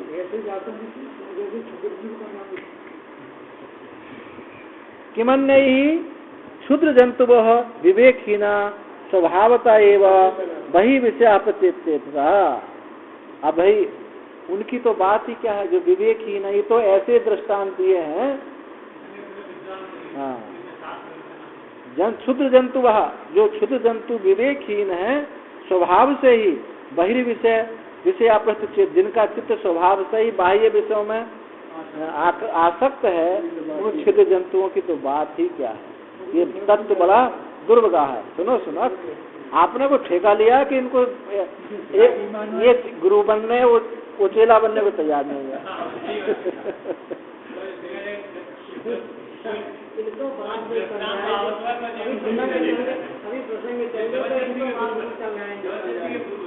हाँ, जबरदस्ती। तस्माद् इदं त्यक्त सर्वबाह्येषणा अनन्य शरणैः परमहंस परिव्राजकैः अत्याश्रमैः वेदांत विज्ञान परैः एवं वेदनीयं पूज्यतमैः प्रजापत्यं च इमं संप्रदाय अनुसृत भी उपनिबद्ध प्रकरण चतुष्टयः। तो फिर कैसे समझा? इसलिए यह त्यक्त बाह्य सर्वेषणा, उसने समस्त ऐषणा को त्याग कर दिया है। अरेषणा त्यक्त सर्वेषणा से सर्व त्यक्त सर्व बाह्य ऐषणा। ऐषणा ये ज्ञात भी होती है, अज्ञात भी होती है। अज्ञात ऐषणा भी त्यक्त, जैसे सुसुप्ति अज्ञात ऐषणा है। त्यक्त सर्व बाह्य ऐषणा अनन्य शरण, ऐसे जो अनन्य उस परमात्मा के प्रति शरण है, उसी को चाहते हैं, कुछ और नहीं चाहते। उससे नहीं चाहते, उसी को चाहते। उसमें नहीं चाहते, उससे नहीं चाहते, उसका नहीं चाहते। बाकी सब कोई उससे चाहता है, कोई उसमें चाहता है, कोई उससे चाहता है, कोई उसको उसमें चाहता है, कोई उसका चाहता है कि मैं उसका हो जाऊं, मैं उसका हो जाऊं। हाँ, उससे चाहता है, पर लेकिन उसको ही कोई नहीं चाहता। तो ईशना अनन्य शरण ही, ऐसे जो अनन्य शरण है, परमहंस परिव्राजक अत्याश्रमी वेदांत विज्ञान पर ही, जो वेदांत विज्ञान में ही, वेदांत श्रुति और भी है, वेदांत विज्ञान सुनिश्चित अर्थ है, वही यहाँ वेदांत विज्ञान में जो सुनिश्चित अर्थ है, ऐसे वेदांत विज्ञान पर ही, जो वेदांत विज्ञानी जिनके उनके जो उसके जो परायण हो गए, पूज्यतम ही वेदनीयम, वही उन्हीं के द्वारा ये ज्ञातव्य है। सब इसको जानते नहीं। अब कहो कि सांख्य, योग, न्याय, वैशेषिक, मीमांसा, ये भी तो वेद को मानते हैं। इनका जो मानना है, श्रुति को जो मानना है, वो गौण है। श्रुति को तो मानते हैं, लेकिन गौण मानते हैं। वो क्या मानते हैं? युक्ति अनुसार श्रुति। और वेदांत क्या मानता है? श्रुति अनुसार युक्ति। श्रुति पहले, उसके अनुसार युक्ति। ये पहले अपनी युक्ति रख देंगे और श्रुति उसमें फिट कर देंगे। ऐसा मत समझो सांख्य योगी, वेदांतियों में भी ऐसे बहुत लोग हैं। अब हमारा मत तो ये है, उसमें श्रुति फिट कर देंगे, क्योंकि श्रुति तो मिलेंगी उसमें। ये ऐसा है, ये धारणा बना ली पहले, जगत सत्य है। अब जगत सत्य की कहीं ना कोई श्रुति मिल जाएगी, तो उस श्रुति को वहां फिट कर देंगे। तो युक्ति अनुसार श्रुति मानने, इसलिए उनका श्रुति का प्रमाण गौणत्व है, मुख्यत्व नहीं। और मीमांसा श्रुति को मुख्य मानते जरूर हैं, लेकिन उन्होंने सब श्रुतियों को कुछ अपनी वासना के अनुसार कुछ श्रुतियों को माना, कुछ को नहीं माना। उन्होंने कहा कर्म प्रधान जो श्रुति है वही श्रुति है, बाकी इनको बाकी गौण कर दो। जिनमें सिद्ध वस्तु का निरूपण है उन श्रुतियों को गौण करो, और जिनमें कर्म का निरूपण उनको मुख्य करो। तो उन्होंने भी मान करके भी सही रूप में उनको वो भी गौण ही, उन्होंने भी मुख्य नहीं गौण ही माना। प्रजापत्यम चैमम संप्रदाय अनुसृत भी। और भी कौन से हैं ऐसे जो हैं वेदांत विज्ञान परह्य हैं, परिप्राजक हैं, अत्याश्रमी हैं, अनन्य शरण हैं, सर्वबाह्य ईष्णा त्यक्त हैं और संप्रदाय अनुसृत। इस संप्रदाय का पालन करने वाले कौन संप्रदाय? प्राजापत्यम, जो प्रजापति ने कहा है।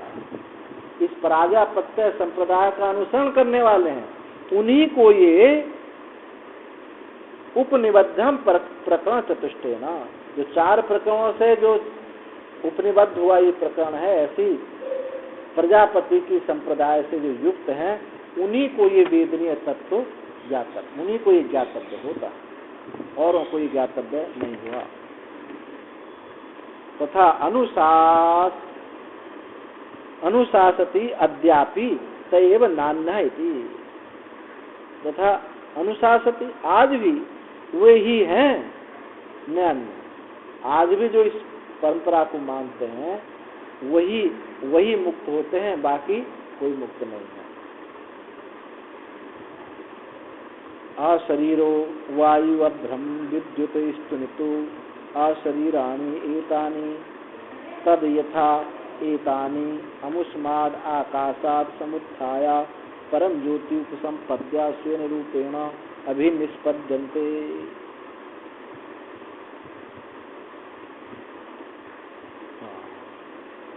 अशरीरे वायु, ये वायु क्या है? अशरीर है। अभ्र बादल भी, बादल, विद्युत और गर्जना, ये सब क्या है? अशरीरी। या बादल को भी अशरीरी कहा है। बादल जल से ही उसका शरीर होता, वस्तुतः उसका कोई शरीर नहीं। फिर भी वर्षा आदि प्रयोजन के लिए जिस प्रकार ये सब उस आकाश से समुत्थान कर सूर्य की परम ज्योति को प्राप्त हो जाते हैं, ये सब के सब परम ज्योति सूर्य की किरणों को प्राप्त हो जाते हैं, अपने अपने स्वरूप में निष्पन्न हो जाते हैं। ठीक एवं एवं संप्रसाद अस्मात् शरीरात, इसी प्रकार ये संप्रसाद जो जीव है इस शरीर से उठ करके परम ज्योति को प्राप्त हो जाता है। स्वेन रूपेण अभिनिष्पद्यते स उत्तमः पुरुषः, वो पुरुष क्या है? उत्तम है। स तत्परेति जक्षत क्रीडन रममाणा स्त्रीभिर्यानैर्वा, वही जो है जक्षत, वो भक्षण करता हुआ, कीड़ा करता हुआ, ये रमण करता हुआ, स्त्रियों के साथ रमण करता हुआ, यान पर हवाई जहाज में घूमता हुआ, यानिर्वा ज्ञातिर्वा, और संबंधियों के साथ रमण करता हुआ, नोपजनम शरीरम स्मरण इदम शरीरम, और वो जो है उपजन का स्मरण नहीं करता, जो उत्पन्न होने वाला है उसका स्मरण नहीं करता, शरीर का स्मरण नहीं करता। स यथा प्रयोग्य आचरणे, और कैसे? जैसे प्रयोग्य आचरण में जो प्रयोग्य युक्त होता है, इसी प्रकार ये इस शरीर में प्राण भी प्रयुक्त होता है। अब भाष्य में स्पष्ट सब हो जाएगा। 2 मंत्र एक साथ इनका संबंध है, इसलिए दोनों एक साथ दिए। तत्र अशरीरस्य संप्रसादस्य अविद्यया शरीरेण अविशेषतां सशरीरतां एवं संप्राप्तस्य शरीरात् समुत्थाय स्वेन रूपेण यथा अभिनिष्पत्ति तथा वक्तव्य इति दृष्टान्तः। यहाँ अशरीर जो संप्रसाद का वास्तव में जीव है, क्या है? अशरीरी है। अशरीर संप्रसाद का अविद्या के द्वारा शरीरेण अविशेषताम शरीरताम, ये जो अशरीरी संप्रसाद है, जीव है, ये अविद्या से शरीर के द्वारा, शरीर के साथ अविशेषताम, उसको तादात्मता को, शरीरता को प्राप्त हो गया। वास्तव में तो यह है अशरीरी, जैसे कि ये विद्युत आदि हैं, ये किसी के माध्यम से शरीर बन जाता है। ऐसे ही जो असंप्रसाद जीव है, अविद्या से ही शरीर के साथ अविशेषता को, सशरीरता को प्राप्त होता है। अब वो शरीर संप्राप्त से प्राप्त हुए का, उस शरीर को प्राप्त हुए का समुत्थाया, उस शरीर से उठ करके, समुत्थाया उठ करके स्वयं रूपेण यथा विनिष्पत्ति। अविद्या से है तो वो अशरीरी, परंतु अविद्या से शरीर अपने को मानता हुआ है। जब शरीर आत्मभावना को छोड़ करके अपने स्वरूप से निष्पन्न होता है, इसको कहना, इसको बात को बतानी चाहिए। किससे? दृष्टांत से बताते। केवल इसमें दृष्टांत दिया है। दार्ष्टान्त ये है कि वास्तव में तो यह शरीर ही है, परंतु अविद्या से शरीर अपने को मानता है। जब इससे उठ जाता है, शरीर आत्मभावना को छोड़ देता है, तो फिर अशरीरता को ही वो प्राप्त हो जाता है। इसको दृष्टांत से कहते हैं। अशरीरो वायुर अविद्यमानम शरीर पाणी शिर पाणी आदिमत शरीरमस्य इति अशरीर। अशरीर वायु जो है अशरीर है। सिर पैर आदि मान शरीर जिसके विद्यमान नहीं है, वो क्या है? अशरीर। इसके हाथ पैर आदि नहीं है। वायु के हाथ पैर आदि वाला शरीर नहीं है, इसलिए इसको भी अशरीर कहते हैं। किंच अभ्रम विद्युत स्तुनितनी एतानि च अशरीरानि। और इसके सिवा अभ्र बादल भी, बादल के भी हाथ पैर नहीं है, नाक मुंह इसमें नहीं है। वो बन जाते हैं तो उसको बादल नहीं कहते, फिर क्या कहते हैं? गंधर्व नगर है, गंधर्व नगर है, फिर बादल नहीं। बादल तो पानी वाला है, फैल जाता है, व्यापकता हो जाती है। अभ्र विद्युत बिजली और स्तनितनु माने बादलों की गर्जना, ये भी सब अशरीर।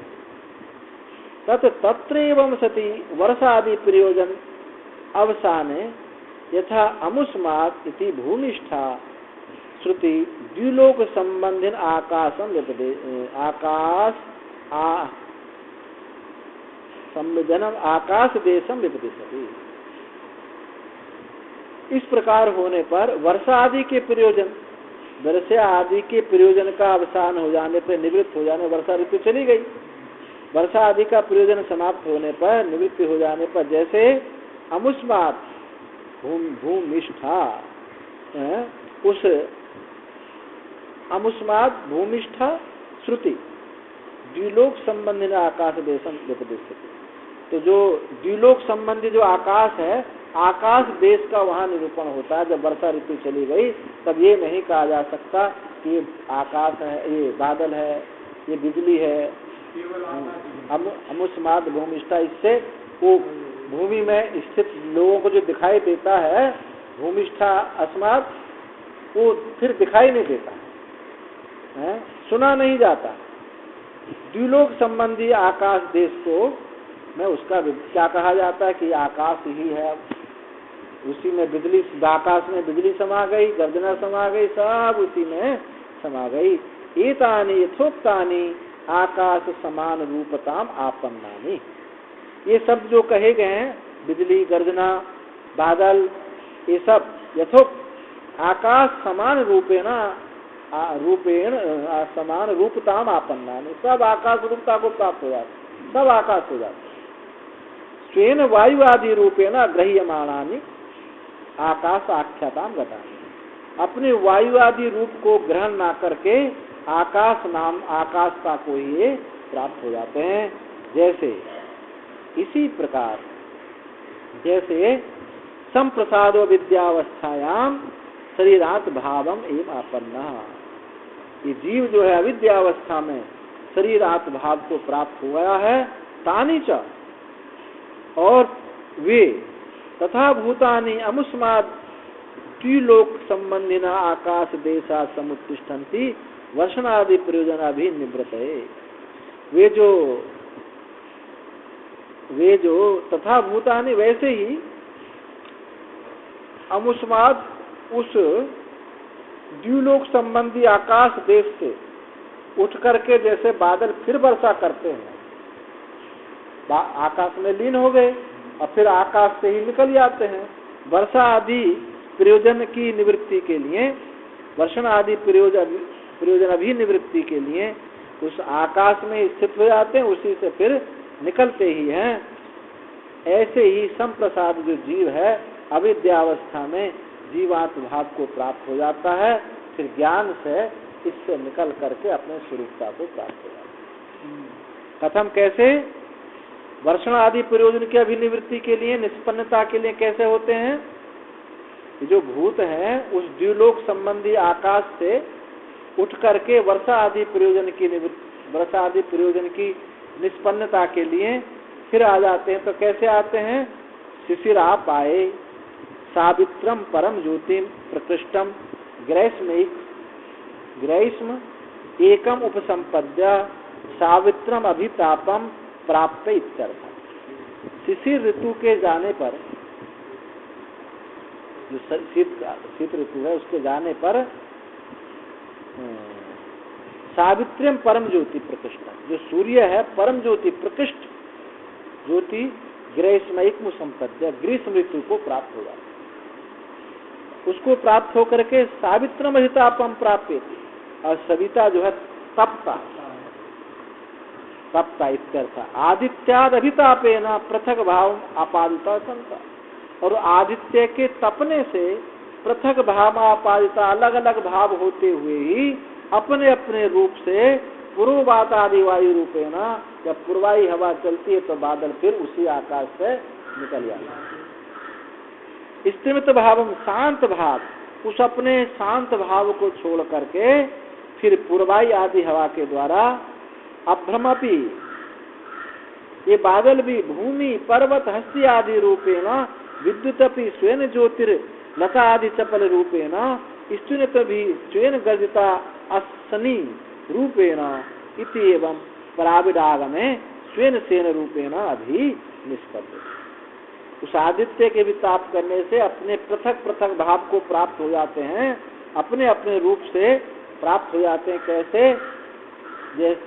जब गर्मी पड़ती है तो फिर उसके बाद जब पूर्वाई हवा चलती है, उस पूर्वाई हवा से अपने शांत भाव को प्राप्त होते हुए उसको छोड़ करके फिर भूमि पर्वत आदि में, भूमि पर्वत हस्त आदि रूप से तो बादल जो है सब जगह छा जाता है, और विद्युत भी ज्योति लता आदि चपल रूप से चमकती है, लंबी लंबी लता आदि रूप से, और ये गर्जन भी स्वयं गर्जिता सुनी।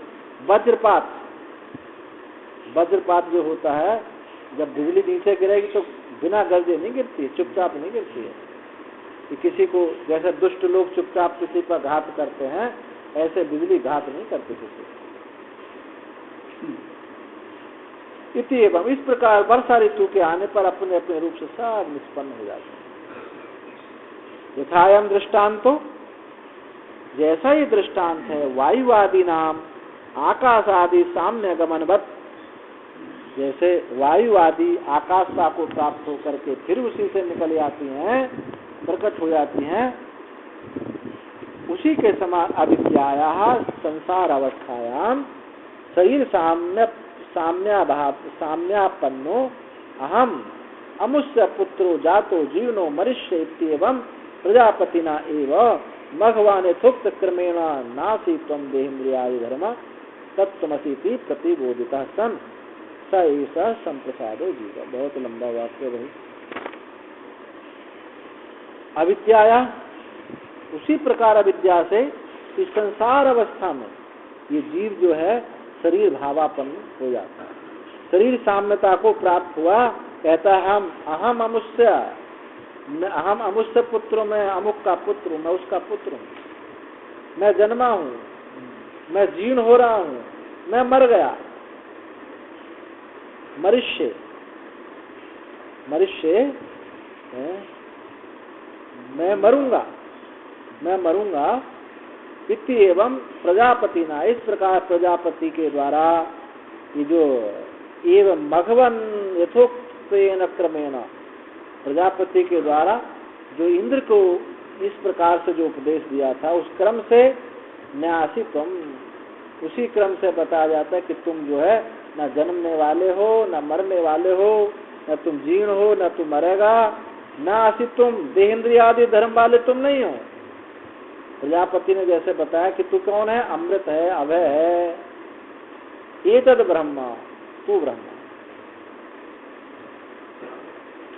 तत्त्वमसीति प्रतिबोधिता, ऐसा वो सद तू ही है, ऐसा प्रतिबोधित जगाया होता हुआ स ऐसा संप्रसाद जीव, वह जीव जो है संप्रसाद जीव, अस्मात् शरीरात, इस शरीर से, आकाशादिव, जैसे आकाश से वायु हुई, इसी प्रकार से उठ करके समुत्थाया देहादि लक्षणात्मनो रूपम अवगम्य, देहादि लक्षण आत्मा की रूपता को प्राप्त करके देहात भावताम हित्वा, देहात भावता को छोड़ करके स्वयं रूपेण सदात्मने अभिनिष्पद्यते, अपने स्वरूप सदात्मा से वो निष्पन्न हो जाता है।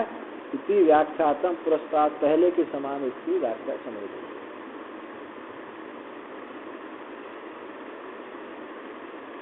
अब यहाँ यही बात है, जैसे दृष्टांत दिया, यदि ज्ञान है तो लौट कर नहीं आता है, और अज्ञान तो फिर लौट के आ जाता है।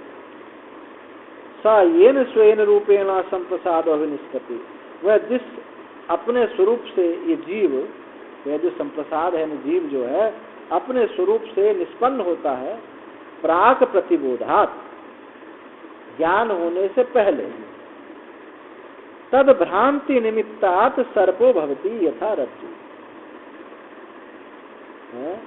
इस बोध होने से पहले ये जीव तभी तक लौटता है, जैसे तद भ्रांति निमित्तात् सर्पो, उस भ्रांति निमित्त से ही ये रज्जु सर्प जैसे हो जाती है। भ्रांति निमित्तात् सर्प भवति यथा रज्जु, जैसे रज्जु भ्रांति से, भ्रांति के कारण से सर्प हो जाती है।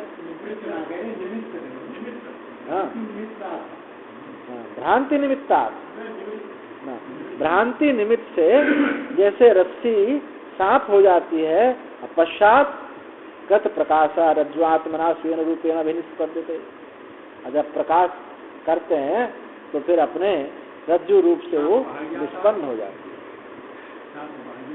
है। एवं च सह उत्तम पुरुष, वह ही और वह ही, इस प्रकार वह ही उत्तम पुरुष है। उत्तमाश्चासौ पुरुष, उत्तमा पुरुष, द्वंद्व समास है कि जो उत्तम भी हो और पुरुष भी हो, उत्तम पुरुष, सैव उत्तम पुरुष, वही उत्तम पुरुष, अक्षी स्वप्न पुरुषो व्यक्ता व्यक्तश सुसुप्तः समस्त संपन्नो अशरीरस्य स्वेन रूपेण इति, वही उत्तम पुरुष नेत्र में, पहले बताया था छाया रूप से नेत्र में, स्वप्न पुरुष, नेत्र स्वप्न पुरुष क्या है दोनों, व्यक्तौ, ये व्यक्त है, और अव्यक्त कौन है, सुसुप्त पुरुष, जहाँ कहा था कि वो यहाँ न अपने को जानता हूँ न पराये को जानता हूँ, अन्य को जानता हूँ भूतों को। तो ये अक्षी स्वप्न पुरुष हो विश्व तेजस, ये क्या है, विश्व तेजस, और कार्य उपाधि व्यक्तव कार्य उपाधि तरथा, कि जो अक्षी स्वप्न पुरुष है ये विश्व तेजस है, व्यक्त है, और ये कार्य उपाधि है। अव्यक्ताश्च सुषुप्त, ये क्या है, कारण उपाधि, ये प्राग क्या है, कारण उपाधि, और ये दोनों है कार्य उपाधि। सुषुप्त समस्त संपन्न समस्त संप्रसन्नो अशरीरत्वेन रूपेण, ये अपने संप्रसन्न हुए सशरीर अशरीर रूप से निष्पन्न हो जाते हैं। ऐसाम स्वेन रूपेण अवस्थितः क्षर अक्षरौ व्याकृत अव्याकृत उपेक्षा उत्तम पुरुष कृत निर्वचनो येयम गीता। ऐसाम, इन अपने स्वरूप से निष्पन्न होकर के क्षर अक्षर व्याकृत और अव्याकृत की अपेक्षा करके जो उत्तम है, उत्तम कहते निर्वचन, जिसका गीता में निर्वचन किया है। कौन सा अध्याय में? 13 में नहीं, 15 में। द्वाविमौ पुरुषौ लोके क्षरश्चाक्षरेव च क्षरः सर्वाणि भूतानि कूटस्थोऽक्षर उच्यते उत्तमः पुरुषस्त्वन्नः परमात्मेति उदाहरतः यो लोकत्रयम् आविश्य बिभर्त्याप्य ईश्वरः यस्माक्षरमतीतोऽहम् अक्षरादपि चोत्तमः अतोऽस्मि लोके वेदे च प्रथितः पुरुषोत्तमः। उसको पुरुषोत्तम कहा है। वही तो भगवान ने कहा हियम गीता से, जो गीता में कहा है। ये यहाँ द्वौ विमुख पुरुषौ लोके क्षर अक्षर, ये क्षर को भी यानी प्रकृति को भी पुरुष कह रहे हैं। क्योंकि क्यों कहा जाती है? एक सूत्र आया था, यहाँ एक बद्ध समास आया था। सूत्र था पाणिनि का सूत्र, सेन, एक सूत्र था कि जहाँ सेना है, घोड़ा आदि सब एक रूप में कहे जाते हैं। एक सूत्र आया था। तो ऐसे ही यहाँ समझिए पुरुषौ ना एक बद्ध समास में आया, वहां भी द्वंद्व समास था। तो द्वाविमौ पुरुषौ लोके, उसी रूप में ये लोक में दो पुरुष हैं, दो पुरुष है, एक क्षर है एक अक्षर है। क्षर सर्वाणि भूतानि और कूटस्थ अक्षर उच्यते। जो कूटस्थ है ये क्या है? ये अक्षर जीव है। अब जो उत्तम पुरुष है तो इनसे अन्य ही, ना वो जीव है और ना ये क्षर प्रकृति। उत्तम पुरुषस्त्वन्न परमात्मा हेतु, उसी को परमात्मा कहा गया है, जो तीनों लोकों में प्रवेश करके भी विभर्त का सबका भरण पोषण करता हुआ अविनाशी ही रहता है। इसलिए क्षर अक्षर से, इसलिए वो क्षर से भी परे है और अक्षर से भी परे है। क्षर यस्माक्षरो अतीतो हम अक्षरावति चोत्तम अतोस्मि लोके, इसलिए लोक में और वेद में उसको पुरुषोत्तम नाम से विख्यात है। अब कुछ लोग इसकी व्याख्या ऐसा करते हैं, अक्षर की व्याख्या प्रकृति से करते हैं कि क्षर जो है ये कार्य प्रकृति और कारण प्रकृति अक्षर, उससे पर है, उत्तम पुरुष है। पर वो व्याख्या इतनी अच्छी इसलिए नहीं है। यहाँ कूटस्थ शब्द कहा है, अव्यक्त कूटस्थ नहीं हो सकता। इसमें है ना श्लोक में क्षर सर्वाणि भूतानि कूटस्थो अक्षर उच्यते। वो व्याख्या करते हैं कि क्षर ये कार्य, अक्षर क्या है? अव्यक्त, उससे परे है ये उत्तम पुरुष। ये एक देशी व्याख्या है, हैं?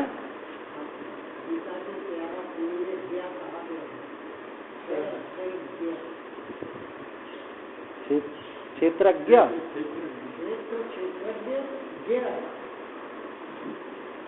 अब हमको इस लोग में देख लेंगे, ऐसा नहीं है।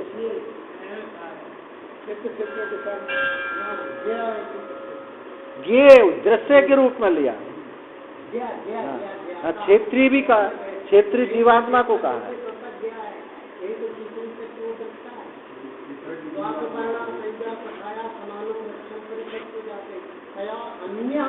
क्या कहते हैं? कौन सा श्लोक है? 13 का तीसरा है? ये तीसरा है ही नहीं वो श्लोक। तीसरा नहीं है भाई, सब क्षेत्र में याद है। श्लोक बोलो, श्लोक हमको याद बोले, थोड़ा बोले श्लोक थोड़ा सा बोलिए। क्षेत्र के योग्य है। अरे वो है वो क्षेत्र का योग, क्षेत्र का योग रे वम उतर जाता है ध्यान से।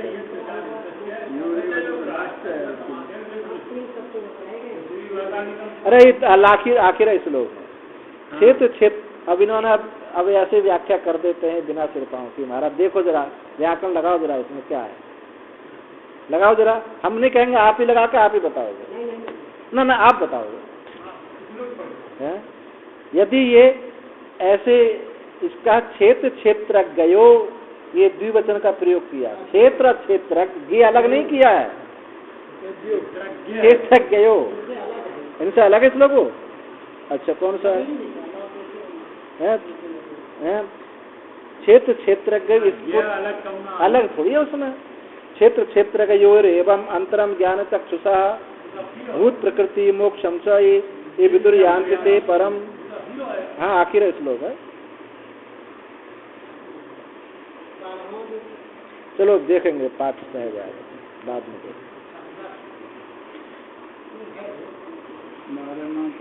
हाँ तो कहाँ ये जो है उत्तम पुरुष है, सह प्रसाद स्वेन रूपेण तत्व स्वात्मनि स्वस्थतया स्वात्मभूतम भूतः पर्येति क्वचित इंद्रादियात्मना जक्षत हसन भक्षण वा भक्ष्य अनुच्चावच्चा ईप्सितान क्वचित मनोमात्रैहि।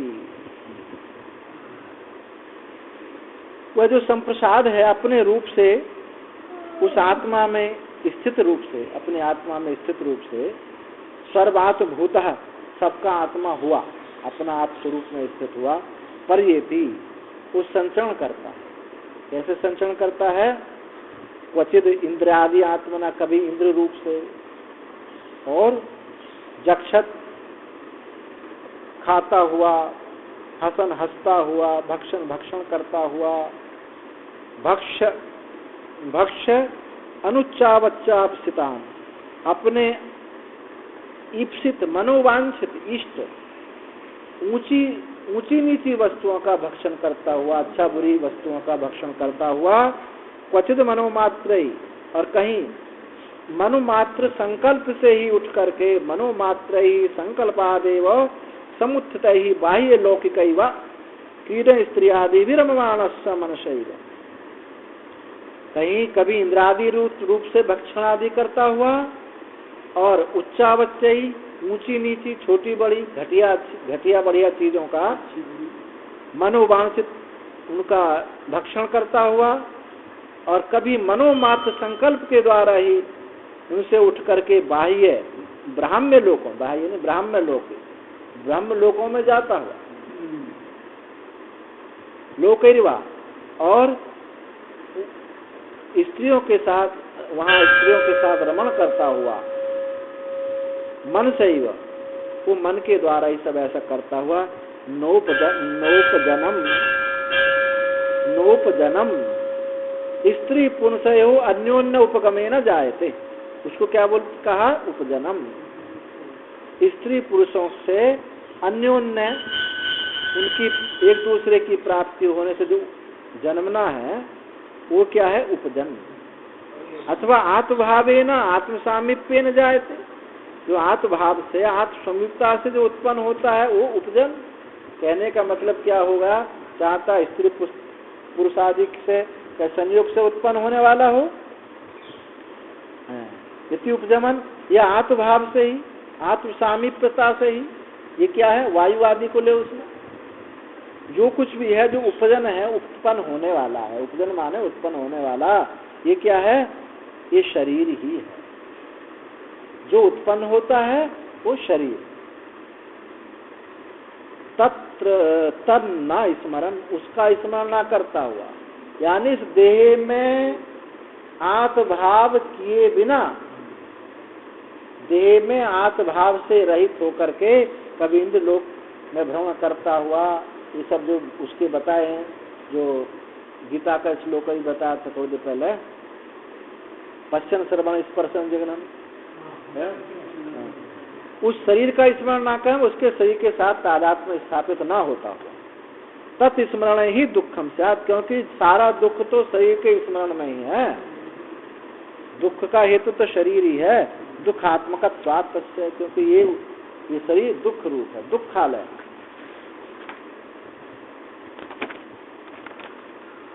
ननु आत्मभूतम चेत न स्मृत सर्वज्ञत्व मुक्तस्य, यदि आपने अभी कहा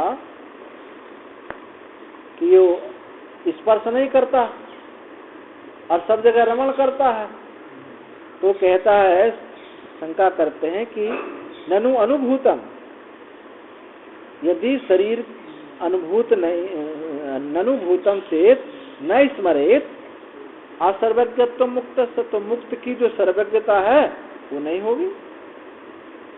यदि शरीर अनुभूत शरीर को यदि स्मरण ना करे, शरीर को स्मरण ना करे तो उसकी सर्वज्ञता मुक्त की कैसे होगी? कहते नहीं सदोष है, ये जो तुम कह रहे हो ऐसा हो ही नहीं सकता है, शरीर भी हो और आत्मा भी हो। तो ये न मिथ्या ज्ञानादिना जनितम तच्च मिथ्या ज्ञान आदि विद्या उच्छिततम अतः तत्र अनुभूतम एविति न तदा अस्मरणे सर्वज्ञत्व। जिस मिथ्या ज्ञान के द्वारा जो उत्पन्न हुआ है ये शरीर, मिथ्या ज्ञान से तो उत्पन्न हुआ, इस मिथ्या ज्ञान से जो उत्पन्न शरीर है तच्च मिथ्या ज्ञान आदि, वो मिथ्या ज्ञान आदि अविद्या से जिसका उच्छेद हो जाए तत्र न अनुभूतम, वो फिर अनुभव में नहीं आता कि मैं शरीर हूँ, ऐसा अनुभव में नहीं आता। इति न तद स्मरणे, इसलिए उसके स्मरण ना करने में सर्वज्ञत्व की हानि नहीं हो सकती। नहीं उन्मत्तेन गृह गृहीतेन वा यदनुभूतम यद उन्मादादि अपगमेपि स्मर्तव्यम तथा स्याद, तथा यह भी संसारी भी अविद्या दोषवद भी यद अनुभूयते तत् सर्वात्मानम शरीरम न स्पर्शति। नहीं उन्मत्त के द्वारा अथवा ग्रह गृहीत, उन्मत्त से कोई किसी को उन्माद चढ़ जाए, पगलापन हो जाए, अग्रह गृहीत किसी पे ग्रहों का, किसी पर राहु शनि मंगल चढ़ जाए तो ग्रह उन्मत्त, ग्रह से गृहीत हुए का अथवा उन्माद से जो अनुभव होता है, और जब उसका उन्माद हट जाए, ग्रह दशा हट जाए तो तस्माद अपगमेपि स्मर्तव्यम, तो उसको ऐसा स्मरण नहीं होता कि उन्माद के जैसा उन्माद युक्त था वो स्मरण उसको नहीं होता। ऐसे ही अविद्या हटने पर अविद्या पूर्व जो उन्माद था वो फिर हट जाता है। उसी प्रकार से संसारियों के द्वारा अविद्या दोष आदि के द्वारा हट जाने पर जो अनुभव होता है वह सर्वांतर सर्वात्मानम अशरीरम, वो सर्वात्मा शरीरी को वो अविद्या अवस्था में जो अपने को मानता था देह उसका स्मरण नहीं हो सकता, नहीं स्पर्श। अविद्या निमित्त अभाव, क्योंकि अविद्या निमित्त है, कारण है, उसके अभाव हो जाने से कार्य का भी अभाव है। यत्तु छिन्न दोष ही मृदित कषाय ही मानसा सत्या कामा अन्य प्रधाना अनुभूयन्ते विद्याभिव्यक्तत्वात्तैव मुक्तेन सर्वात्मभूतेन संबध्यन्ते इति आत्मज्ञानम आत्मज्ञानम स्तुतये निर्दिश्यन्ते। उच्छिन्न दोष, जिनके दोष निवृत्त हो गए, नदित कषाय, जिनके पाप धुल गए, मानस प्रत्या, जो मानस सत्य कामना कही थी ना, मानस सत्या काम जो है, जो अज्ञान दशा में अन्यत अभिधाना, अन्यत रूपी ढक्कन से जो ढके हुए थे, वो अनुभूयन्ते, जो अनुभव होते थे, विद्या अभिव्यक्तत्वात्, विद्या की अभिव्यक्ति होने से वे तेव मुक्तेन सर्वात्मभूतेन संबंधिते, वो मुक्त सर्वात्मभूत के द्वारा वो आत्म रूप से ही संबंधित हो जाते हैं, पहले की तरह वो नहीं रहते हैं। आत्मभूत सर्वात्मभूतेन, आत्मभूत रूप से मुक्त सर्वात्मभूत रूप से ही संबंधित होते हैं, यानी सब आत्मरूप ही हो जाते हैं। इति आत्मज्ञान स्तुतये निर्दिश्यते, आत्मज्ञान की स्तुति के लिए ऐसा निर्देश किया जाता है कि सत्य काम हो जाता है, वहाँ कामना ही प्राप्त हो जाती है, इसका मतलब ये नहीं, उस ज्ञान की स्तुति है।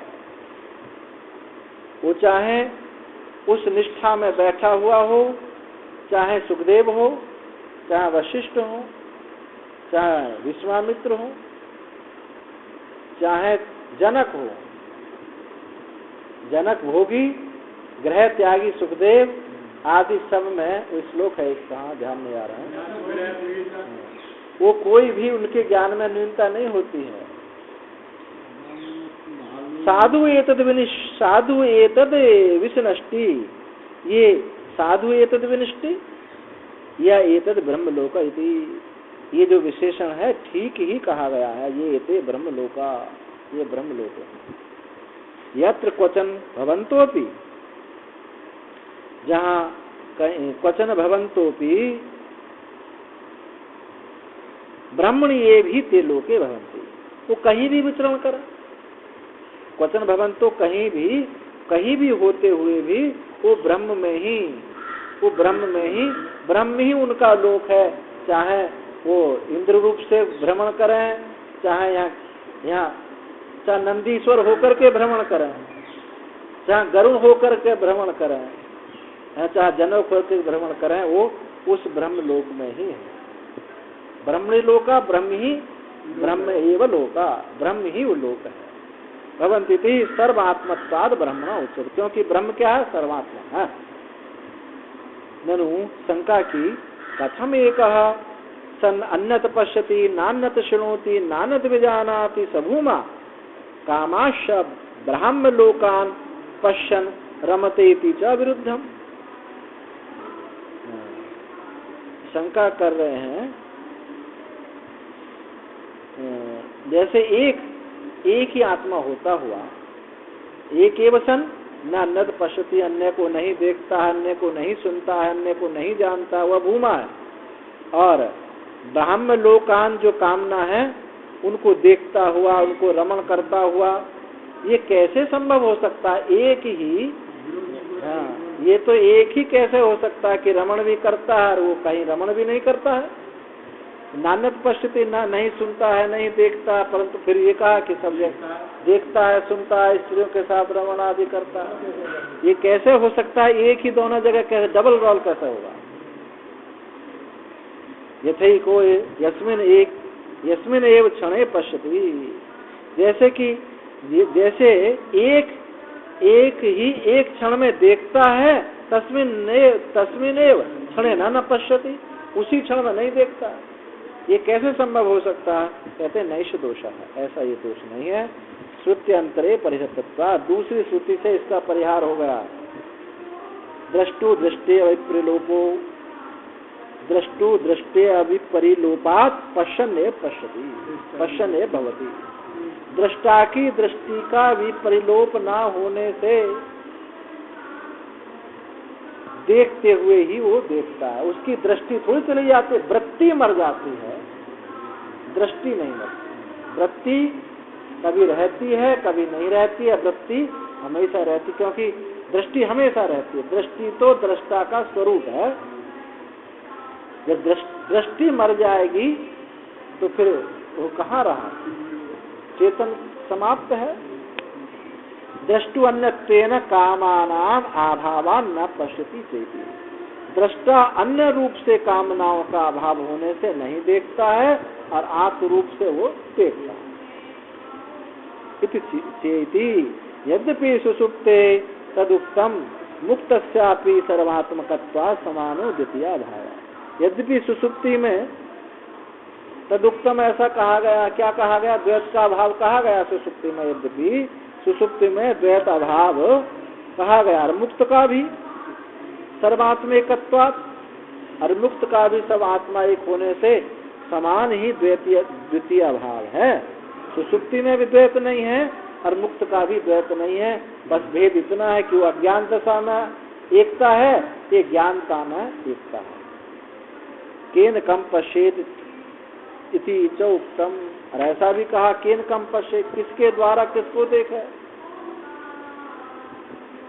यस्तु आत्मा से, जो अपना आत्मा ही हो गया है, जो अपना आत्मा ही होगा, किसके द्वारा किसको देखे? वहाँ कोई अन्य रहा नहीं। अशरीरम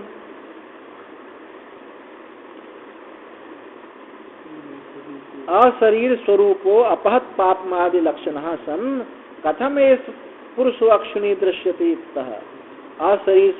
अशरीर स्वरूप अपहत पापमादि लक्षण होता हुआ किस प्रकार ये पुरुष अक्षिणी दृश्यते इति युक्तः प्रजापति। तो ये नेत्र में जो दिखाई देने वाला जो पुरुष है वो किस प्रकार से कहा गया है प्रजापति के द्वारा? वो किस प्रकार से कहा गया है? तत्र यथा असौ अक्षिणी साक्षात दृश्यते तद वक्तव्यम। वो जैसे पहले तो छद्म श्रुति से ये बात बताई गई, अब सीधी सीधी बात कहते हैं। यथा असौ अक्षिणी, जैसे वह आंख में साक्षात देखा जाता है उसको कहना चाहिए, उसको बताते हैं, इसलिए इसको आरंभ करते हैं। तत्र को हेतु अक्षिणी दर्शनी, उसको आंख में दर्शन का हेतु क्या है उसको बताते हैं। सदृष्टांत, तो जैसे उस दृष्टांत से बताते हैं कैसे वो साक्षात दर्शन होता है। यथा प्रयोग्य परोवा स शब्द, प्रयोग्य पर जो स शब्द है, यानी सह यथा प्रयोग्य, ये जो वाक्य है स यथा प्रयोग्य, इस पद में समूह में सा जो है वो प्रयोग्य परम ही है, प्रयोग्य में ही उसका, प्रयोग्य से सा अलग नहीं। तो प्रयोग्य परो वा सह शब्द, ये सा शब्द प्रयोग्य पर ही है। प्रयोज्यते इति प्रयोग्य, प्रयोज्य क्या है? प्रयोज्यते इति प्रयोग्य, जो प्रयुक्त होता है, जो प्रयोग में आता है उसको कहते हैं। कहा है यहाँ श्रुति में, अभी इसको व्याकरण में ढूंढ जाओ तो नहीं मिलेगा, ये वेद है। तो अब इसमें तुम व्याकरण लगाओ पाणिनि तो सिद्ध नहीं होता। तो क्या है ये प्रयोज्य, इसको प्रयोग्य कहा है। तो कौन कौन है प्रयोग्य? जो प्रयोग में आवे। अब गाड़ी चलाते हो तो घोड़ा है, बैल है, सब प्रयोग्य है। तो प्रयोग्य अश्व बलि वरदोवा, बैल अथवा घोड़ा ये प्रयोग्य है। यथा, और क्या श्रुति में दो शब्द आई, प्रयोग्य और आया आचरण। यथा लोके आचरति अनेनिति आचरण, जैसे लोक में आचरण किया तो उसको आचरण कहते हैं। आचरण रथो अनुवा तस्मिन आचरण युक्त, उस आचरण में जो युक्त है उसको कहा ये आचरण है। तो क्या है आचरण? घोड़ा का आचरण क्या होगा? गाड़ी, घोड़ा गाड़ी में तो जुड़ेगा वो। तो रथो अनुवा, रथ अथवा अन वाले होते हैं गाड़ी, सकट। तस्मिन आचरणे प्रयुक्ता, उस गाड़ी में जो, उस आचरण में, गाड़ी रूप में, गाड़ी आचरण में जो प्रयुक्त हुआ है, तद आकर्षण आया, उसको खींचने के लिए। वो कौन हुए? घोड़ा हुए प्रयोज्य और आचरण हुआ गाड़ी। एवं अस्मिन शरीर, इसी प्रकार से इस शरीर में भी, इस शरीर में रथि स्थानीय, इस शरीर में ये क्या है? शरीर है, गाड़ी, रथ है। प्राण पंचवृत्ति इंद्रिय मनोबुद्धि संयुक्त प्रज्ञात्मा, विज्ञान क्रिया शक्ति द्वय सम्मूर्छितात्मा युक्त स्वकर्म फल उपभोग निमित्त नियुक्त। ये शरीर है गाड़ी। अब प्राण वृत्ति, पंच वृत्ति वाला जो है ये प्राण, ये घोड़ा जो कठोपनिषद में दिया है। तो इंद्रिय मन बुद्धि संयुक्त ये कौन है? प्रज्ञात्मा। प्राण मन बुद्धि इंद्रिय संयुक्त जो है ये प्रज्ञात्मा। प्राण प्रज्ञात्मा विज्ञान क्रिया शक्ति द्वया, विज्ञान क्रिया और क्रिया, विज्ञान और क्रिया दोनों शक्तियों से युक्त हुआ। स्वयं कर्म फल उपभोग निमित्त, अपने कर्म फल भोग के निमित्त ही ये नियुक्त हुआ। इस शरीर में ये जीव कैसे नियुक्त हुआ है? अपने कर्म फल भोगने के लिए युक्त हुआ है, तो निमित्त उसका बना हुआ है। कस्मिन अहम उत्क्रांते उत्क्रांतो भविष्यामि, कस्मिन वा प्रतिष्ठते प्रतिष्ठस्यामि इति ईश्वरेण। मैं कस्मिन, किसके प्रतिष्ठित होने पर, किसके उत्क्रमण करने पर उत्क्रमण होऊंगा, किसके प्रतिष्ठित होने पर प्रतिष्ठित होऊंगा, इससे क्या बताएगा? प्राण को। पीछे की जो आख्यायिका है, इंद्रियों में प्राण में जो संवाद हुआ था, कौन उत्कृष्ट है, वहां की श्रुति है। मैं किसमें प्रतिष्ठित होऊंगा? ईश्वरेण राज्ञैव सहकारी दर्शन श्रवण चेष्टा व्यापारे अधिकृत है। जैसे राजा किसी को नियुक्त कर देता है अपने सारे काम धाम करने के लिए, जैसे महंत कोई उपमहंत बना, अधिक उपमहंत नहीं, अधिकारी। वैष्णव में एक अधिकारी पद होता, वैष्णव संतों में महंत से 2 नंबर का होता, दूसरे नंबर। तो सारा काम कौन देखता है? अधिकारी देखता है। नहीं, कोतवाल तो बहुत छोटी चीज है। अधिकारी माने उपमहंत। कोतवाल तो दरवाजे पर खड़े होने काम है उनका, तो कौन गया कौन बाहर आया ये सब है। हाँ, तो ये जो है, तो राज्ञेव सर्वाधिकारी, जैसे राजा कोई अपने अधिकारी नियुक्त करता है, ऐसे ही ईश्वर के द्वारा एक प्राण ही नियुक्त किया गया, प्रज्ञात्मा ही नियुक्त किया है, सब कुछ करने धरने। वो तो बल टुकुर टुकुर देखता है, है, वो ना खाता है ना पीता है, वो तो देखता रहता। द्वा सुपर्णा सयुजा सखाए समाने लक्ष्यम परिस्वस्थ जाते। एक कुछ स्वाद लेता है और एक जो है देखता रहता। तो देखने वाला, स्वाद लेने वाला ये प्रज्ञात्मा है। तो दर्शन श्रवण चेष्टा व्यापार अधिकृता, वो दर्शन में श्रवण चेष्टा व्यापार में जो अधिकार जिसको प्राप्त हुआ है वो कौन है? प्रज्ञात्मा, हिरण्यगर्भ। तस्यैव तु मात्र एक देश हालत जब होती है मूर्छावस्था, तो प्राण तो चलते रहते हैं। तो हाँ, तो जीवत्व तो है ना वहाँ। उसमें मुंह में फिर कोई हलवा या पूरी या कोई तो फिर क्यों नहीं खाता? वो नहीं खा, इसलिए नहीं खाता है क्योंकि जो इंद्रियां हैं उपप्राण उसमें लीन हो गए हैं। क्योंकि प्राण भी तो सीधा तो नहीं खाता, वो भी इंद्रियों के माध्यम से तो खाता है। मुख्य प्राण अभी पीछे आख्यायिका नहीं आई थी, हिंदी पीछे आख्यायिका जो आई थी कि मुख्य प्राण उस देव असुरों ने जब उद्गीत विद्या सुनाई थी ना, उद्गीत उन्होंने उद्गान किया, यानी प्राण की उपासना की थी, मुख्य प्राण की। तो उससे पहले इंद्रियां अपने को प्राण समझती थी, तो उन्होंने अच्छा खाना, उस असुरों ने उसी कमजोरी लेकर के उनको विध दिया था, पाप विद्ध कर दिया था, इसलिए वो इंद्रियां अच्छा देखती थी, अच्छा खाती थी। लेकिन पाप प्राण को किसी के साथ संपर्क नहीं रहा, इसलिए उसको बीध नहीं सकी, उसको असुर लोग बीध नहीं सके। ऐसे ही जो मुख्य प्राण है स्वयं नहीं खाता, इनके माध्यम से खाता है, इसलिए इसको वो आँख नाक आदि सब इसमें विलीन हो जाती हैं, तो उसका खाना पीना बंद हो जाता है। इंद्रियों के माध्यम से, उप प्राणों के माध्यम से वो खाता पीता।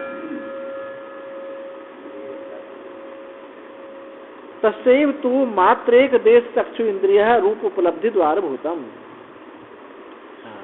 चक्षु इंद्रिय जो है रूप उपलब्धि का द्वार भूत है, मात्र एक देश, उसी प्राज्ञात्मा का ये जो चक्षु इंद्रिय है रूप उपलब्धि का द्वार भूत है, एक द्वार भूत है, पर रूप कोई देखेगा।